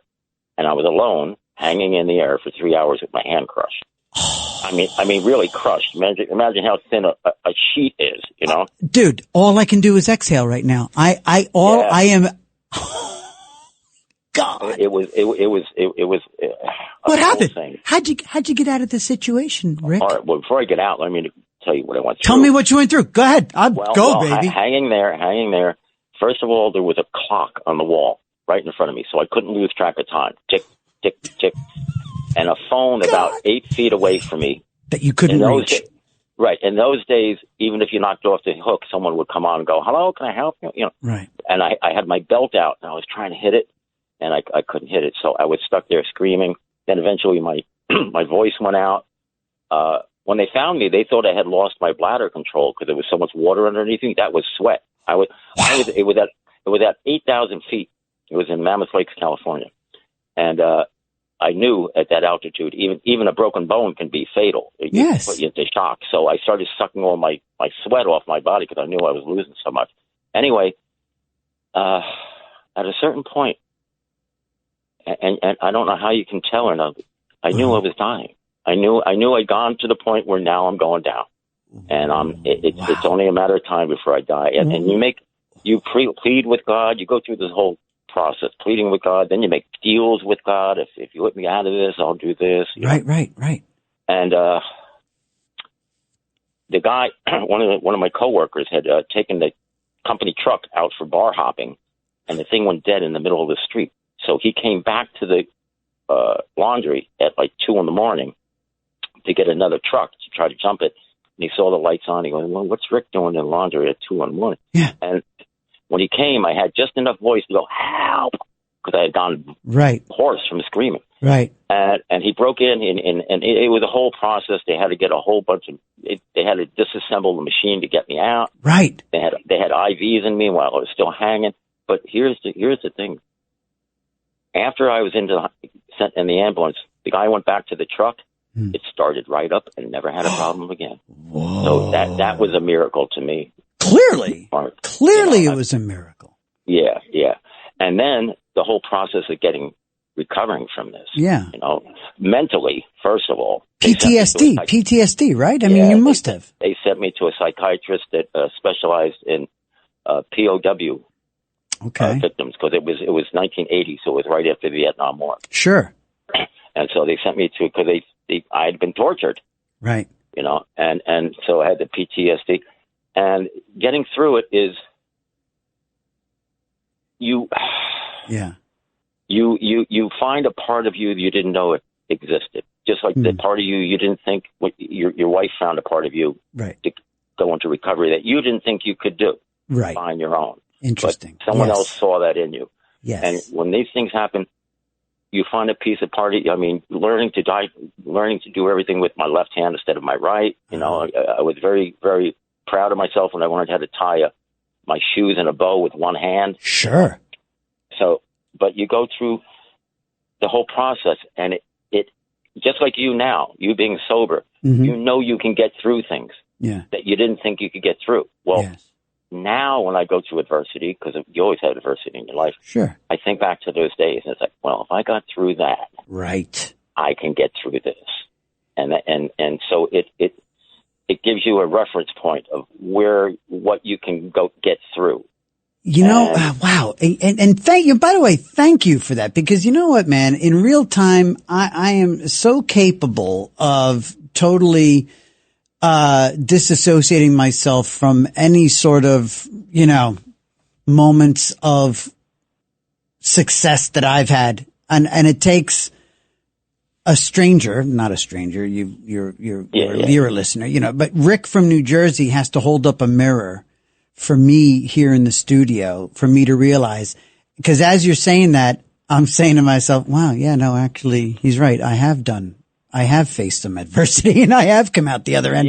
But it takes another fella or another human being to hold up that mirror and remind, wow, look at what you've done. Oh my God. Do you ever find yourself flashing back like at an inopportune moment, or is that pretty much? It's like I asked the psychiatrist, why don't I have nightmares about this? Yeah. And he said it's a defensive mechanism of your brain. You couldn't handle it going through this again. So you may dream about it, but you don't remember the dream. Wow. I don't remember 99% of my dreams. Wow. I wonder how many of them are it. Wow. Yeah. It apparently you can't filter just that nightmare, so it keeps me from remembering any of my dreams. God, is every it now and then I wake up in a sweat, and I think I must have been having one of those dreams. And isn't life fascinating? Is not life fascinating? And here's another thing. Yeah, Rick. After 19 years of my hand being paralyzed, it came back. Woo! That was going to be my last question, because I never knew this about you. So that was going to be my final question was, how is your hand? It's back 100%. You're kidding. After 19 years of being like 60, 70% paralyzed, all of a sudden I was getting pains in my shoulder and I couldn't figure it out. And then one day I was doing something. Yeah. And I said, wait a minute, this is my right hand. I can't do that with my right hand. How am I doing this? And what was happening is that the hand had come back, but the nerve, the tendons and muscles had atrophied. Yes. So I was stretching them as I was using the hand, and that was causing the pain in the shoulder. So eventually they all stretched back, and I had 100% use of the hand again. Dude, I got nothing.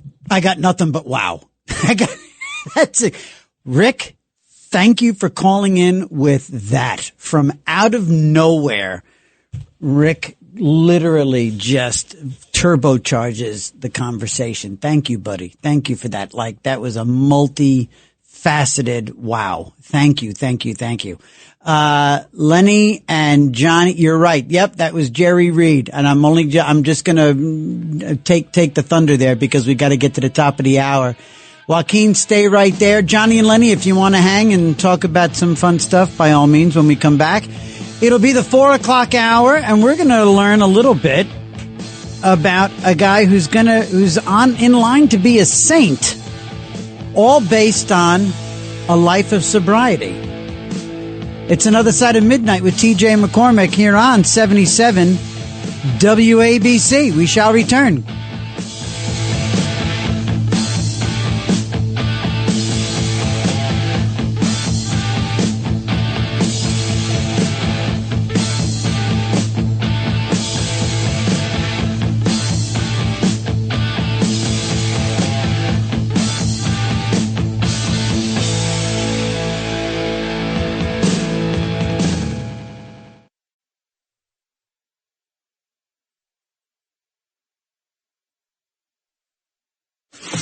This This is Another Side of Midnight with TJ McCormack. Now to the Bernard McGurk studios of 77 WABC. Here's TJ McCormack. 4:07 as we work our way up to 5 a.m. and we hand it off to Liz Radabali and the 5 a.m. newscast every Saturday and Sunday. We carry on with the news, and Liz is in the house and preparing that 5 a.m. newscast. It doesn't just happen. It doesn't just happen. There's a lot of work involved. Got to come in and get it done, and that's what she's doing. And so we're all here making it happen here on 77 WABC, live and local, 24 hours a day. This is real talk radio. This is real stuff. And it's organic, and it's happening in real time. And Another Side of Midnight is no exception, and we keep it going. Joaquin is on line 1. I'm going to get right to the phone right here because Joaquin called in before the top of the hour. Good morning there, Joaquin. How are you, pal? Hey, good morning, TJ.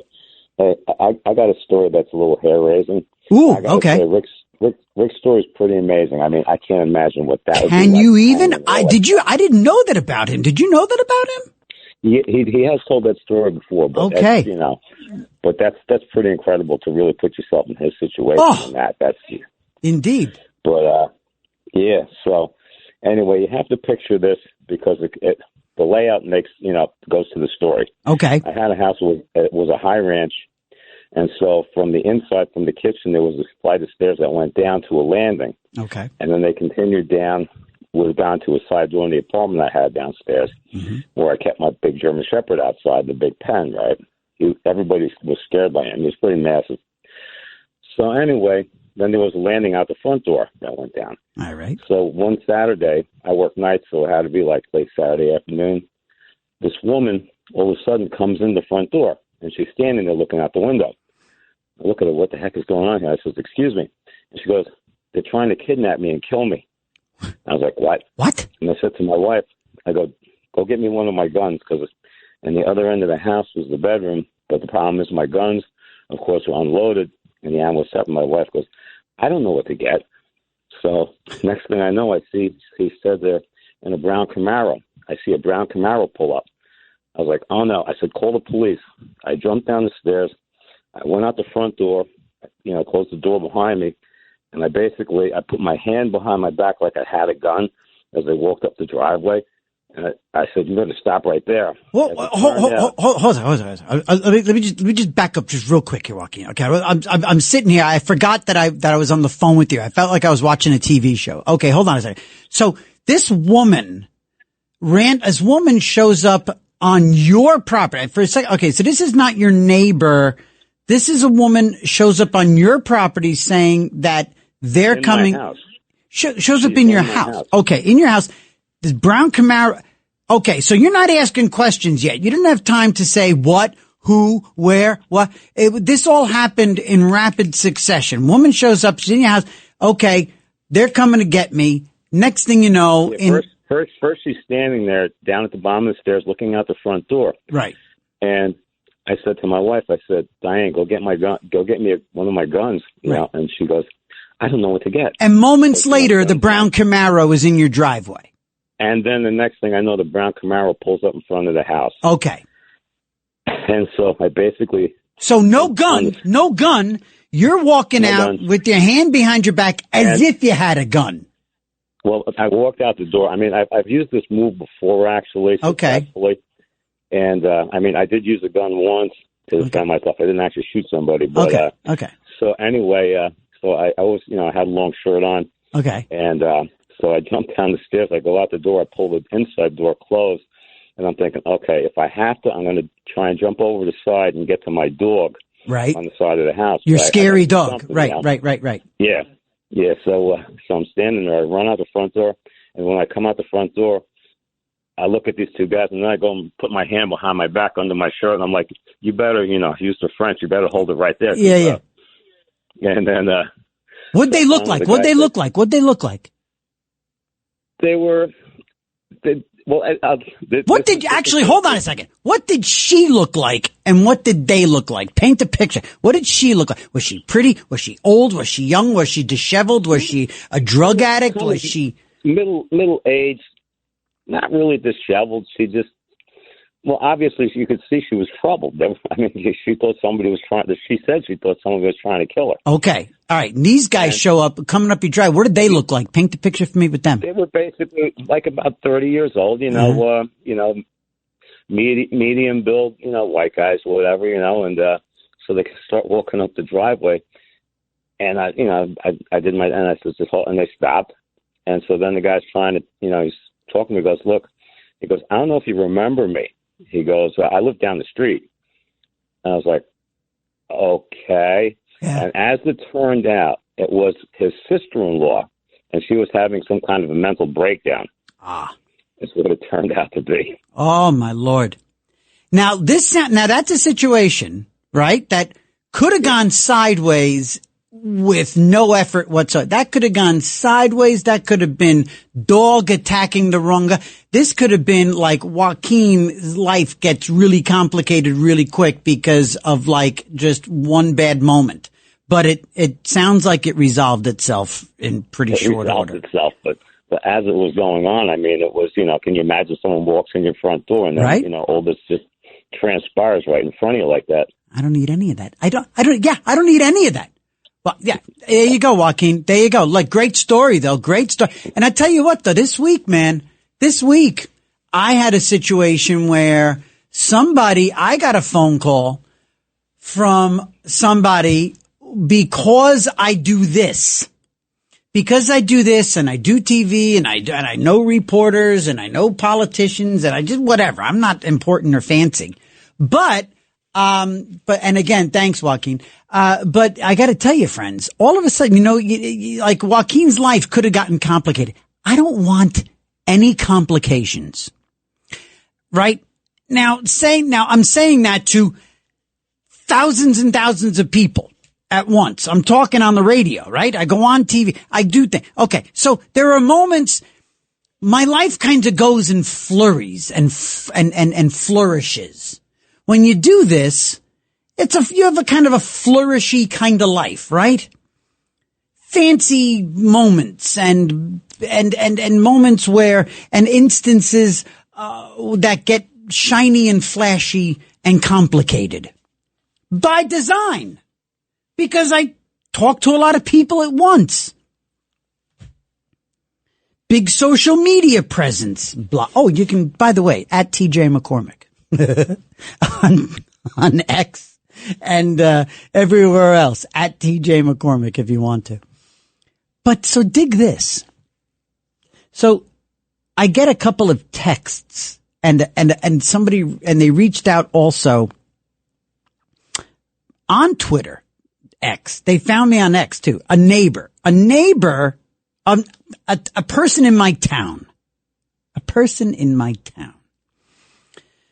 says, hey,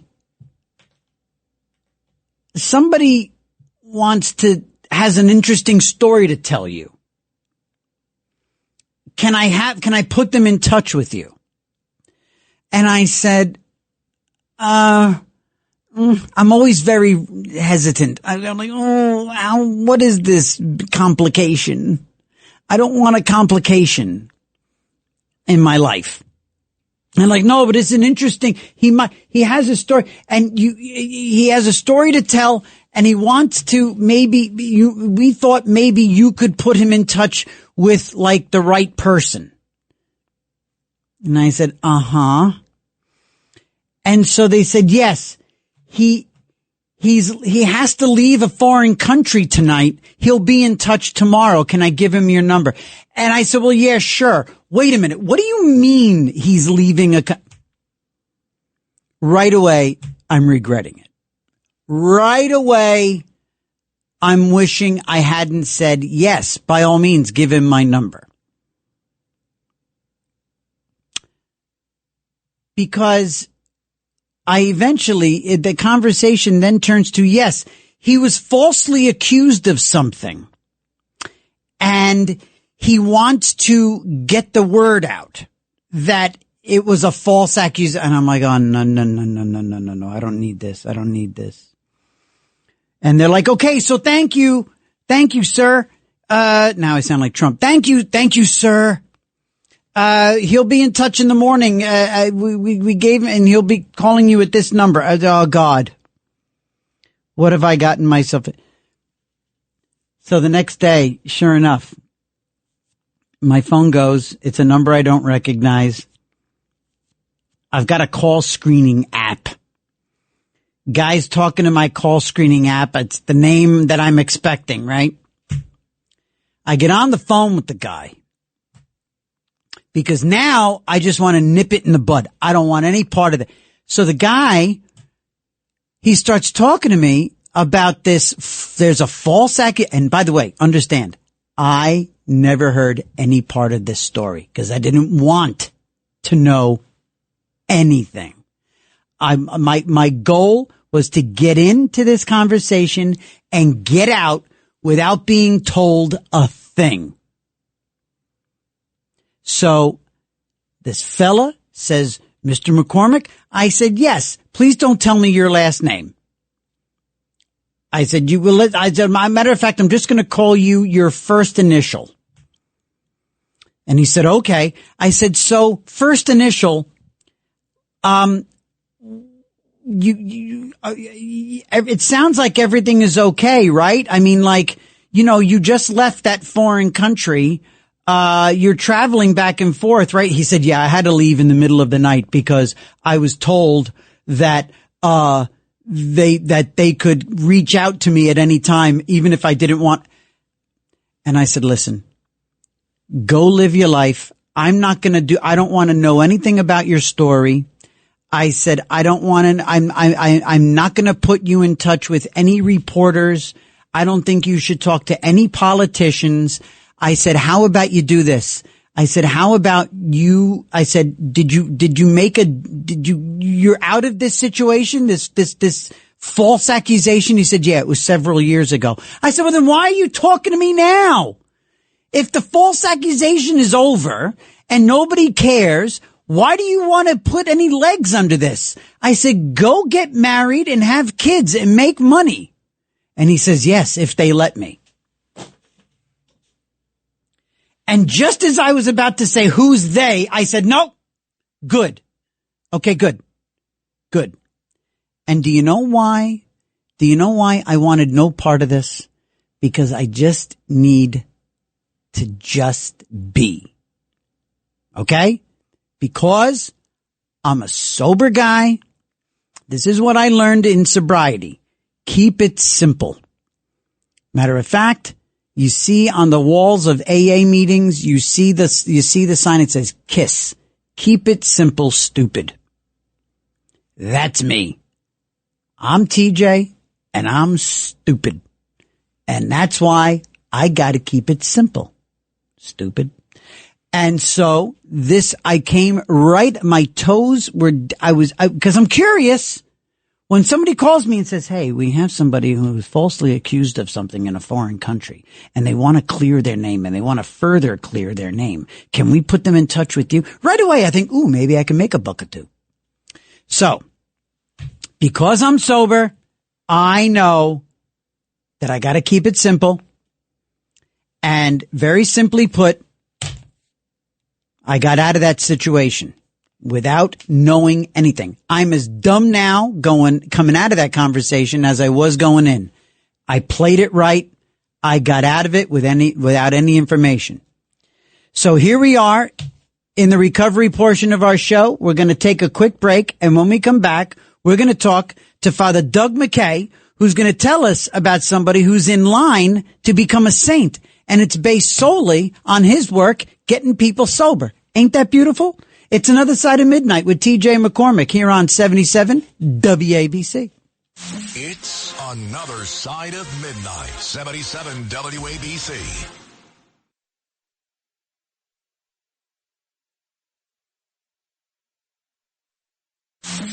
It's Another Side of Midnight. Political humorist TJ McCormick. Now to the Bernard McGurk studios of 77 WABC. Here's TJ McCormick. Just going to talk a little bit. I'm really curious about the Matt Talbot recovery, right. and you're out there about your recovery, right? Right. Okay. Cool. Yeah. So, a little experience, strength, and hope, and, because we dedicate a little bit of time every Saturday morning. And that's the thing, too. Yeah. This is going to air overnight. Also, about the Calyx Society? The what society? Calyx, the best kept secret in the church. But that's another thing. Maybe I can just. All right. Yeah, and a lot of it is Catholic spirituality, right? Mm-hmm. And so when we have this conversation with Father Doug, we're going to be learning a little bit about this guy. His name is Matt Talbot, and he is actually up for canonization. All right, a little bit of inside baseball there with Father Doug, but it's a fascinating conversation. And I think we're ready to go now. I think we've got Father Doug. Okay, so cool. And great, excellent. So we finally have him on the line. Great. And joining us now on Another Side of Midnight with TJ McCormick here on 77 WABC, as we do every Saturday morning, dedicating a little segment of the program here to recovery, addiction, experience, strength, and hope. If you, a loved one, a friend, a boyfriend, a girlfriend, a neighbor, is struggling, if their life is unmanageable, if you are not in control of things, maybe you might have a problem. And we try to make our conversation light and informative and wide-ranging. And this is the first time we're actually having a guest for this portion of the program. And joining us this morning is Father Doug McKay. And if you or someone is struggling, you should know about a few things that Father McKay knows about, including Venerable Matt Talbot, which we're going to get to. And let me just right now welcome Father McKay. Welcome to Another Side of Midnight. Well, thank you, TJ. I'm really honored and pleased to be here to get the word out about recovery and the solution as well. Indeed. That Matt Talbot shows us. Absolutely. And you know what? Again, the solution, the one thing when I talk to people, I've been at this for about 20 years. I mean, then again, you and me, as we're probably fond of saying, we're both equal right now. Mm-hmm. It's early on a Saturday morning and we both have about the same amount of sobriety considering we each woke up today. But that being said, when I talk to people, it's like, I try to approach the idea of recovery as simple as possible. And one of the things I say to them is, it just doesn't have to be this way. You don't have to XYZ. You don't have to drink. You don't have to be a slave to gambling or sex or whatever. Something about keeping it simple, right, Father? Yes. And you mentioned Venerable Matt Talbot. I'd like to say this. The reason why we have too few saints or mystics today, remarkable resistance to grace. Matt Talbot's favorite line was, if I can do it, you can do it by the grace of God. And I always like that acronym, TJ, for grace. GRACE, God's riches at Christ's expense. He died a criminal death that we can have sobriety, but more than that, sanctity, happiness, holiness in this life and forever in heaven. Now, so let's fill in the blanks for everybody, and I think what we'll do is we will focus. I think because for anybody who's not Catholic, not religious, not spiritual, if they're just living their life, I think it's fascinating for anyone to know that there is somebody. His name is Matt Talbot. Venerable means that he's in line. They're going through the process of seeing him to sainthood. It's my understanding, what is it? Saint Monica is a patron saint of addicts and addiction and sobriety. But we've got Matt Talbot coming along. Tell us a little bit about Matt Talbot. Comes out of Dublin, Ireland. That's almost appropriate, isn't it? Yeah. First of all, you mentioned Monica. She's one of our go-tos, and she was an alcoholic.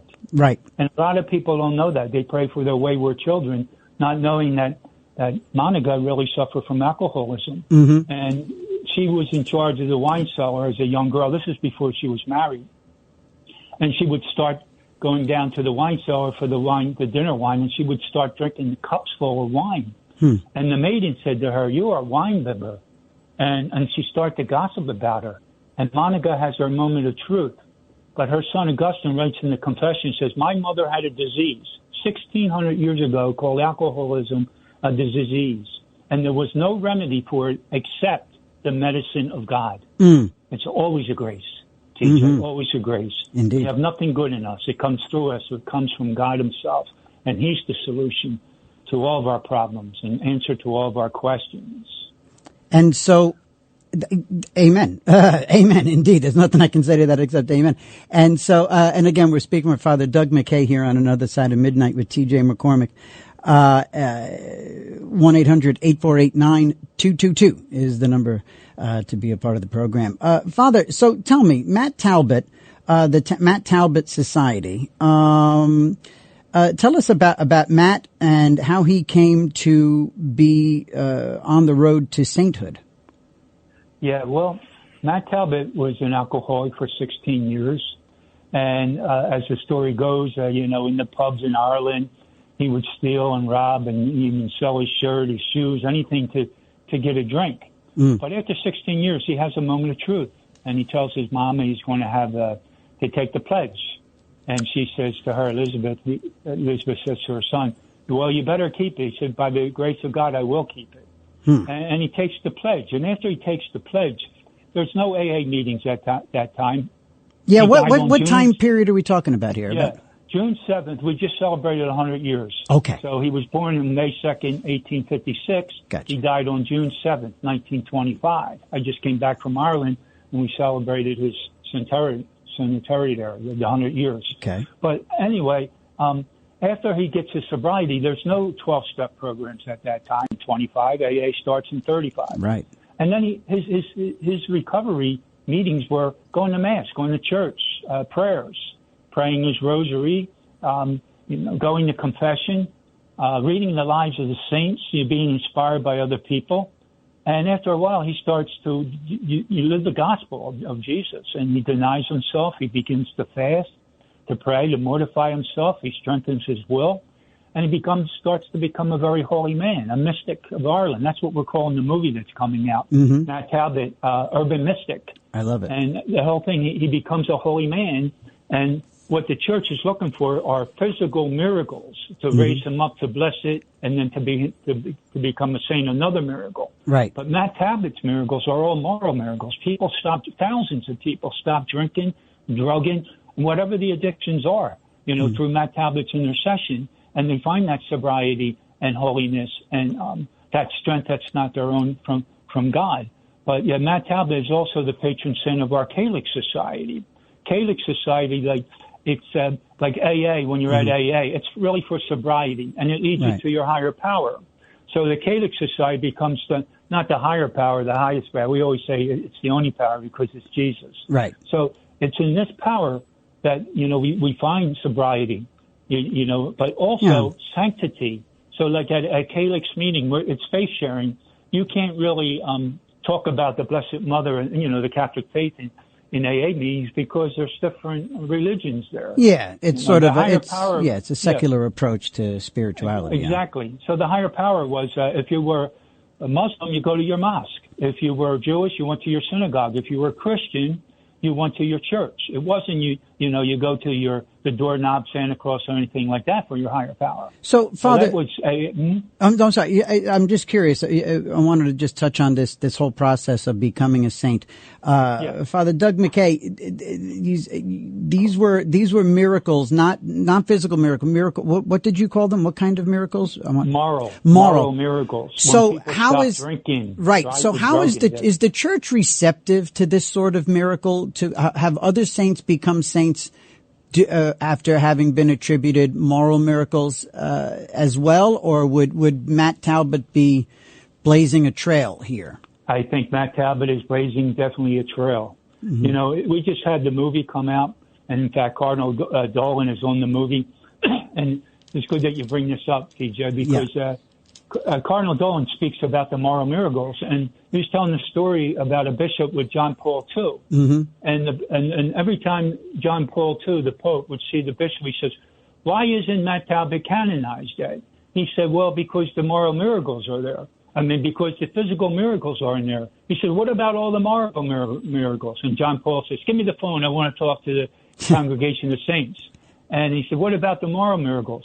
So, and they were coming back and they were saying, this is what Cardinal Dolan was talking about. He said, what if they canonize somebody who stops drinking and drugging and call it a moral miracle, and then later on, several years later, picks up drugs again? Yeah, that's a great question, yeah.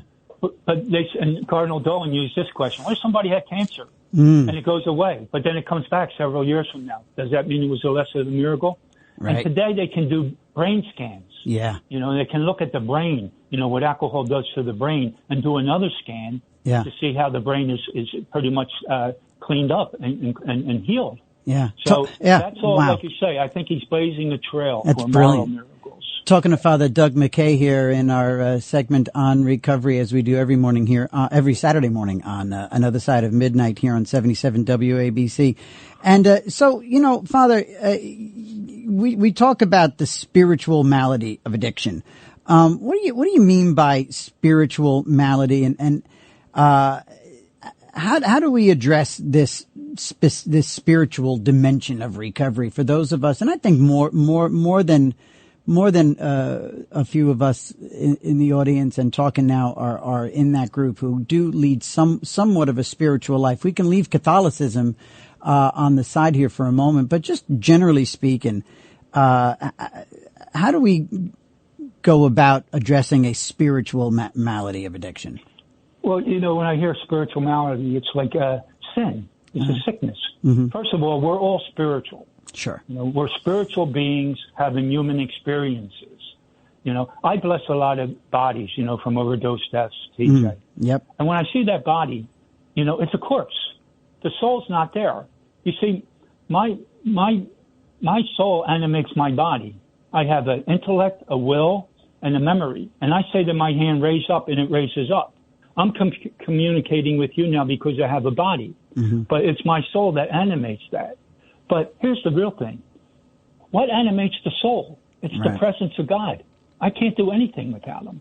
Yeah. I know a lot of Christians are listening, the Bible verse, I am the vine and you are the branch. And apart from me, you can do nothing. Absolutely nothing. Mm-hmm. So when I hear spiritual malady, we're missing the mark. It's like a sin. It's like these appetites that we have that are disordered. It's about my me. Yeah, and self-gratification. Absolutely. And I'm missing grace in God. And what you're hitting on here is kind of the way I go. I'm a simple guy, and I've got to keep it simple. There's a couple of components to my recovery that there's been I have not had a relapse has not been a part of my story yet. And part of that is because I've always been desperate. I've always remembered the desperation that I experienced. The consequences. Yes. I was desperate and something that I have a family member who's very early in sobriety at last check. And what I kept telling the rest of my family was they have to be as desperate to quit drinking as they are to get a drink. The same desperation has to be there. You have to be just as desperate to be sober as you would have been to get that fix. Mm-hmm. And so that combined with a simplistic approach of like you said, and I got this very early on in my recovery, the first day or so in rehab, where it occurred to me that this is an allergy. This is a disease, and there's no shame. There's no shame in admitting that one has a malady, and it's an obsession of the mind. It's an addiction of the body. And so, these things really, once you take away the shame and the stigma and you clear a path intellectually, that makes it less of a daunting thing, and somebody's going to be more apt to raise their hand and say, I need help. I'm an addict and I need help. And I'll shut up with this, Father. I got to say that, my faith was right there for me, The last time that I had any alcohol to my lips was just before I found myself on my knees, and as an artist, as a writer, and at the time a stand-up comic, I found what I was doing to be very cliche. I was disappointed in how unoriginal I was to be getting on my knees. But I was getting on my knees. And one of the few times in my life that I literally put my arms out, palms raised, palms turned upward, and having been kicked out of my house. I was in a hotel room because my wife kicked me out of the house that night, about an hour earlier. Mm-hmm. And I found myself on my knees, and I literally said out loud, I said the words, I said, Jesus, please help me. I am broken, and I cannot do this anymore. Mm-hmm. And I need your help. Please, Jesus, help me. That's the last thing I remember that night. Mm. And I woke up the next day, and the last drink I had bought was untouched. It was in the room with me. It was in the hotel room with me. I woke up, and that was it. Mm. God, and so when people ask me if I believe in God, how do I not, right, Padre? Yeah, really. I was just thinking, God answers email. Email. Everybody write that down. Email. And like the camel begins its day on its knees and ends its day on its knees. In the very name Jesus, it means Savior, save me. Yeah. And that's a powerful prayer. Yeah. I mean, I was just preaching this morning. We're celebrating St. Ignatius of Loyola, the Jesuits. He took the name of Jesus, and he died with the name of Jesus on his lips. Mm-hmm. The name of Jesus. And I was with the Little Sisters of the Poor for 21 years watching people die. Yeah. And this one lady, she had a sister, her daughter was a Little Sister of the Poor, and came in, Mom, we're going to pray the rosary the day before she died. And the mother said, too long. I got a new prayer. What is it, Mom? Jesus. Mm-hmm. And I watched her die with her lips mouthing the word Jesus. Oof. A powerful prayer. And you experienced that, TJ. I did. Jesus. He's always there for us. He's always at our side. I just got to reach out and take his hand. And yes, what you said, we do need help. We can't do it ourselves. Yeah. Willpower, I'll do it. No, you can't. No. It's like saying to the diarrhea, I'm going to stop diarrhea by willpower. Well, good luck with that one, We need professional help, and God gives us help. He gives us the right people, and that's what the meetings are about. Yeah. We tell our stories, in Calyx Society. Yeah. We tell our Catholic stories. We share our faith. Calyx means chalice in the Latin. Wow. And we substitute the cup that sanctifies for the cup that stupefies. That's what Calyx means. It saved me. Yeah. The holy name. Father, you know what? Listen, I have a funny feeling this is going to be a series of conversations because we are already out of time. I have a funny feeling that all we've done is scratched a very, very sacred surface here. Everyone go and look up Matt Talbot, Urban Mystic. It's a film coming out. Father Doug McKay, his work with Our House Ministries, and the Matt Talbot Society. Go and do your research, and we're going to have you back very, very soon there, Father Doug McKay. Thank you, TJ. Thank you so much. The website, like MattTalbotFilm.com. MattTalbotFilm.com. All right, We're going to hit that a couple of times for you. MattTalbotFilm.com. Everybody, Father Doug McKay, thanks for joining us here on Another Side of Midnight with TJ McCormick on 77 WABC. And what more can I say? There's a guy out there who's up for MattTalbotFilm.com. And there's a guy out there who did so much work getting people sober that people can have put him up for sainthood based on the moral miracles. That was very interesting. Moral miracles. I'd never heard that. The idea, one always thinks about the physical miracles of healing, as opposed to the more, and a great point made by our own joyful shepherd here in New York, Cardinal Dolan. And is there a better way to describe him? In all the 6 years that I worked for the Archdiocese, it was my favorite handle to hang on him was Joyful Shepherd. He truly is a shepherd, and boy, is he joyful. Cardinal Dolan. Oh, my goodness gracious. Anyway, great point that Cardinal Dolan made. He said, what happens if someone if they lose their sobriety, are we supposed to take away the credit for the time they had? He's just the best. Cardinal Dolan is just, his eminence is magnificent. I miss him. Well, I mean, I'm still in touch every now and then. It's nice, but boy, oh boy, do I miss seeing him almost every day. Great man. Anyway, so a fascinating conversation with Father Doug McKay, huh? Great stuff. Interesting angle to take on the sobriety thing. We don't want to get too heavy and spend too much time just, forcing the subject. But when it organically lays itself out there, the whole concept of the time we spend on this show talking about recovery from time to time, it really is worth it, because look, man, it's a conversation about the human condition, And so, before we go to a break, let's get to Eddie in Rockland on line 2. Eddie, good morning. Welcome to Another Side. Hey, TJ, talk about there's no coincidences. I'm playing golf the other day. My friend asked me to go to a Matt Talbot retreat. Get out of here. I'm like, not for me. I'm sober 9 years.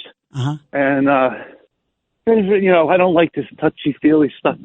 Anyway, you guys are talking about it. Wow. And then he says his birthday. Yeah. That's my birthday, May 2nd. Eddie! So all these things are pointing in the right direction, my friend. Looks like you're going on a friggin' retreat, huh?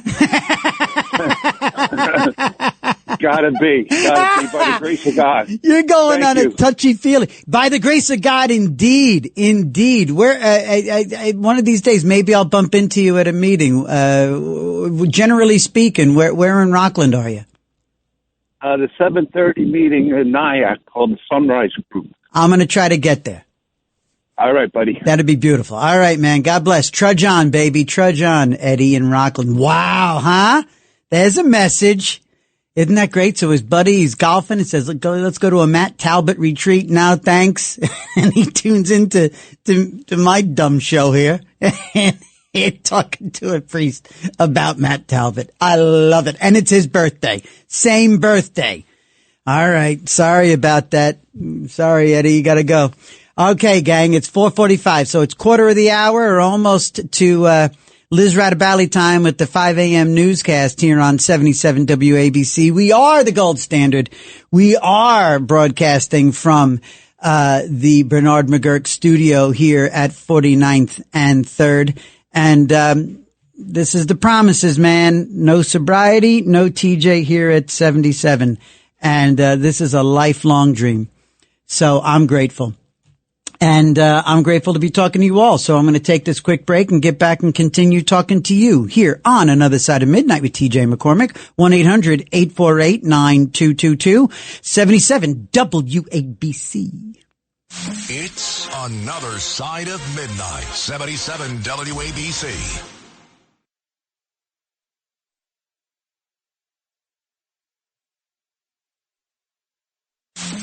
It's Another Side of Midnight. Political humorist TJ McCormick. Now, to the Bernard McGurk studios of 77 WABC.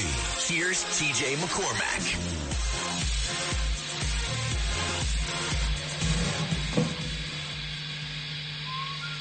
All right, we got to do a mad sprint to 5 a.m. Let's make sure we try to get everybody in as best as possible. Let's start off quickly with Mike in South Carolina. Morning, Mike Huch.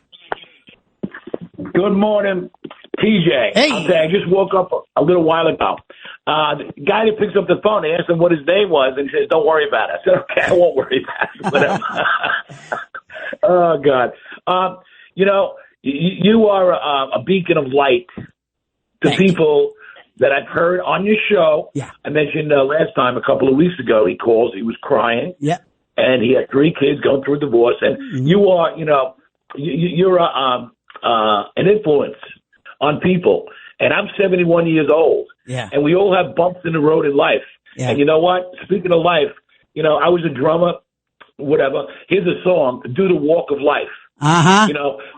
Do the walk of life, and everybody do your thing and be on the upbeat. Okay? Indeed. Do the walk of life. I love it. Thank you, Mike. Thank you, Pally. Love you. Thank you for calling. Jim in Nutley, one of my favorite towns in New Jersey. What a gorgeous town. Jim in Nutley. Good morning. Good morning, TJ. Hey, I want to say that I kind of recovered from the teachings of the Catholic Church. Mm-hmm. I mean, I went to Catholic school. They don't practice Catholicism, but my wife cheated on me. I ended up getting a divorce. I really didn't even want a divorce, but I had no choice. Gotcha. So the I almost went nuts over this because I kept feeling I'm going to go straight to hell because I'm a divorced Catholic. Oh, right. Okay, fair enough. I hear you. I mean, and it was a torture. I got you. Then I married some woman, a young girl who had a child. She had cancer. Oof. She died. Oh my God! I adopted her son. Wow. So I mean, I don't think I did anything wrong. I had to cover from the teachings of the Catholic Church. I still go to church every Sunday. I go to Catholic Mass and all that other stuff. But it took a while for me to get over it. So I mean, sometimes I think I don't know. I mean. Oh, it sounds like you did some good in your life, though, buddy. You know what I mean? I mean, you clearly did, and to bring it all the way back around to the previous hour, I'm still, I'm still worried. Like, there's no hope for me. I'm going to go to hell. But I mean, I kind of made peace with that, But nah, you're not going to hell, Jim. Come on, you all the adversity. That's what I started to say. Bringing it back to the previous hour, you faced adversity. You manned up. You got up in the morning, you tied your shoes, you made your bed, you went to work, you took care of things, you married a new girl. She, God almighty, passed away. I'm so sorry. You adopted her son, and you're moving on. You're doing the right thing. I think you've got a good, nice, clean corner of heaven waiting for you, pal. Forget hell. I hope so. Oh, no. Done deal. I'll talk to the Cardinal. I'll make sure. Okay, thanks, Steve. All right, Jim. Good night. Good morning. Hello. Good afternoon. Nick in Brooklyn. Good morning. Oh my God! Tell the last caller he's the best. He is the best. Did I go to hell? Please. He's going nowhere. No. If I might just say, please. And I really don't want to start off the convo this way, but I have to say this: God created man, and man created religion. Mm-hmm. Sure. Is there any basis for that? I think so. I think so. I think that's fair enough. I mean, I don't have the answers. I mean, I respect all religions. Sure. I respect all religions. You want to be religious? That's your business. Mm-hmm. Everybody, what I think people forget is that we all created equal. Yeah. Sure. We're all created equal. We're all God's children. We're all flawed. We're all broken. We're all sinners. Whatever. Yeah. We're all. Oh, and by the way, may I just say, from ACOA. Yes. To AA, we had the best of the best here in Brooklyn. Oh, really? We had the best of the best back in the 80s, 90s. We had ACO. No, we started out with AA. We had an Al-Anon meeting going into Side Church, and then we had after that the last ACOA, and everybody gathered together. Let me tell you something. I met some of the greatest people in the world. I'm telling you, Nick. You know what I got sober out in Los Angeles, and in L.A. on Friday nights, my wife and I would go to. We had what we called a double winners meeting. It was AA and Al-Anon in the same meeting, and it was like an hour and a half meeting. Yeah. First half would be an AA speaker and then a conversation. Then there'd be a break. People had coffee, or go argue, and then come back in. And there was an Al-Anon speaker, and it was really different. And it was not like a sanctioned meeting because it was sort of a Frankenstein. But I tell you what, man. And it was really interesting. But what a refreshing thing to hear you refer to Al-Anon, because so many people believe that, all roads lead to Al-Anon, regardless. Well, it's what fits you the best. Indeed. It's what fits you the best, whatever it is, but I got to tell you. Yes, sir. Again, I hate to repeat myself, but not for nothing, but it's the truth. I met some of the greatest people in the world. Some of the greatest people in the world. In recovery. And in recovery, yes, in recovery, yes. And let me tell you something. Yes, sir. When you walked in that room, you weren't poor, you weren't rich, you weren't anything but a great human being. Looking, you were the greatest of the humans. Right, looking for fellowship and looking for some hope. All you needed was brotherhood. Yeah. And that's all you really needed, and that's it. And you know something today? Yeah. In this day and age, yeah. I wish this program could reach out to every young person everywhere in the world. Yeah. All you need is an ACOA meeting, because let me tell you something.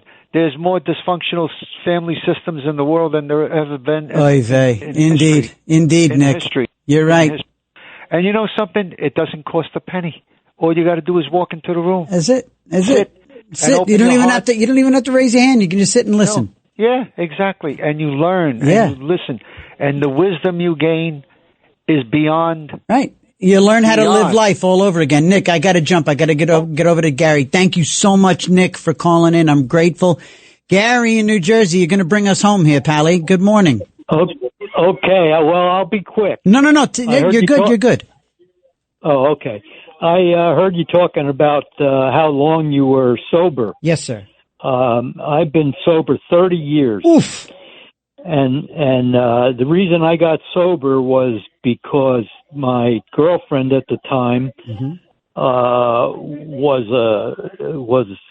basically a drunk. She was she couldn't smell any kind of alcohol without binging. Oh, what a shame. But anyway, I was trying to get away from her, and she put herself in the hospital, and then when she got out, we'll just say she dragged me into bed because she was in the hospital, I think 3 or 4 weeks. and but anyway. So much for romance. That was the hot shot. What happened to her, if you don't mind my asking? Well, she's still around. My son, he's just turning, I guess, 29. Okay. That's why I said 30 years, because I gave up drinking when she got pregnant. Gotcha. Okay, now I did the math. Okay, I see. All right, so he's sort of the proof in the pudding there that you. Yeah, okay, that's good. And so now she's around, but she's not part of your life. No, I still talk to her. We're still friendly. Okay. But and he lives with her, so I talk to her once in a while. Is she sober? Is she sober? I don't think so. Oh, that's a shame. Because right after she gave birth, one time I was going up to pick up Mike when he was like, maybe 2 years old, 3 years old. And when I walked in the house, there were some of these pieces of like porcelain on the floor. Weird. And so Mike came walking out, and I said, "What'd you do? Break mommy's deer?" And he goes, "No." He goes, "That's the little dog mommy had sitting on the shelf here." And he goes, "Mommy broke it." And he goes, "That's what happens when you drink beer." Whoa, look at that. From the mouths of babes, right? From the mouths of babes. All right, Gary, thank you so much, buddy. Thank you for bringing us home. And indeed, we are going home. It is just about almost 5 a.m. here on 3rd Avenue in Midtown East. And we are putting the cap on the bottle for a Saturday morning here on Another Side of Midnight with TJ McCormick. Tomorrow morning, Sunday morning, the Lord's Day. Sunday morning, we are going to have a fascinating conversation. We are talking to true crime reporter Scott Bernstein.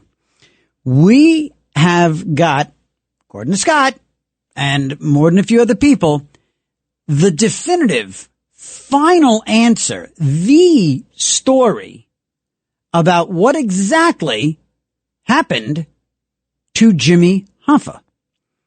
We are talking to the source, Scott Bernstein. That's going to be tomorrow morning in the 3 a.m. hour for Another Side of Midnight. That is exactly the kind of stuff we like to do.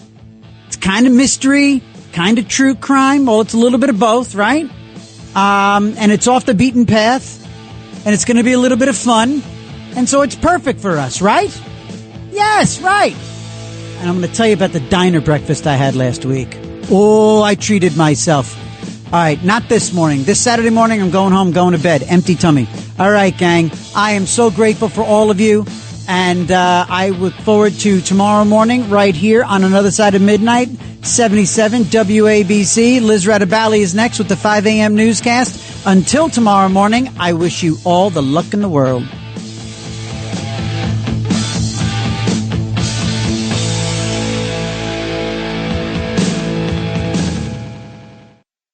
When you're having a baby, there's a lot on your mind. At Northwell's Staten Island University Hospital, you can rest easy with our reimagined labor and delivery experience. Our new Grapuso Women and Newborn Center provides private suites, overnight accommodations for a loved one, and a top-level NICU. All powered by the team that cares for the most moms and babies in New York. It's care made for Staten Island and made for you. Visit northwell.edu/newbaby. Staten Island University Hospital. Raise health.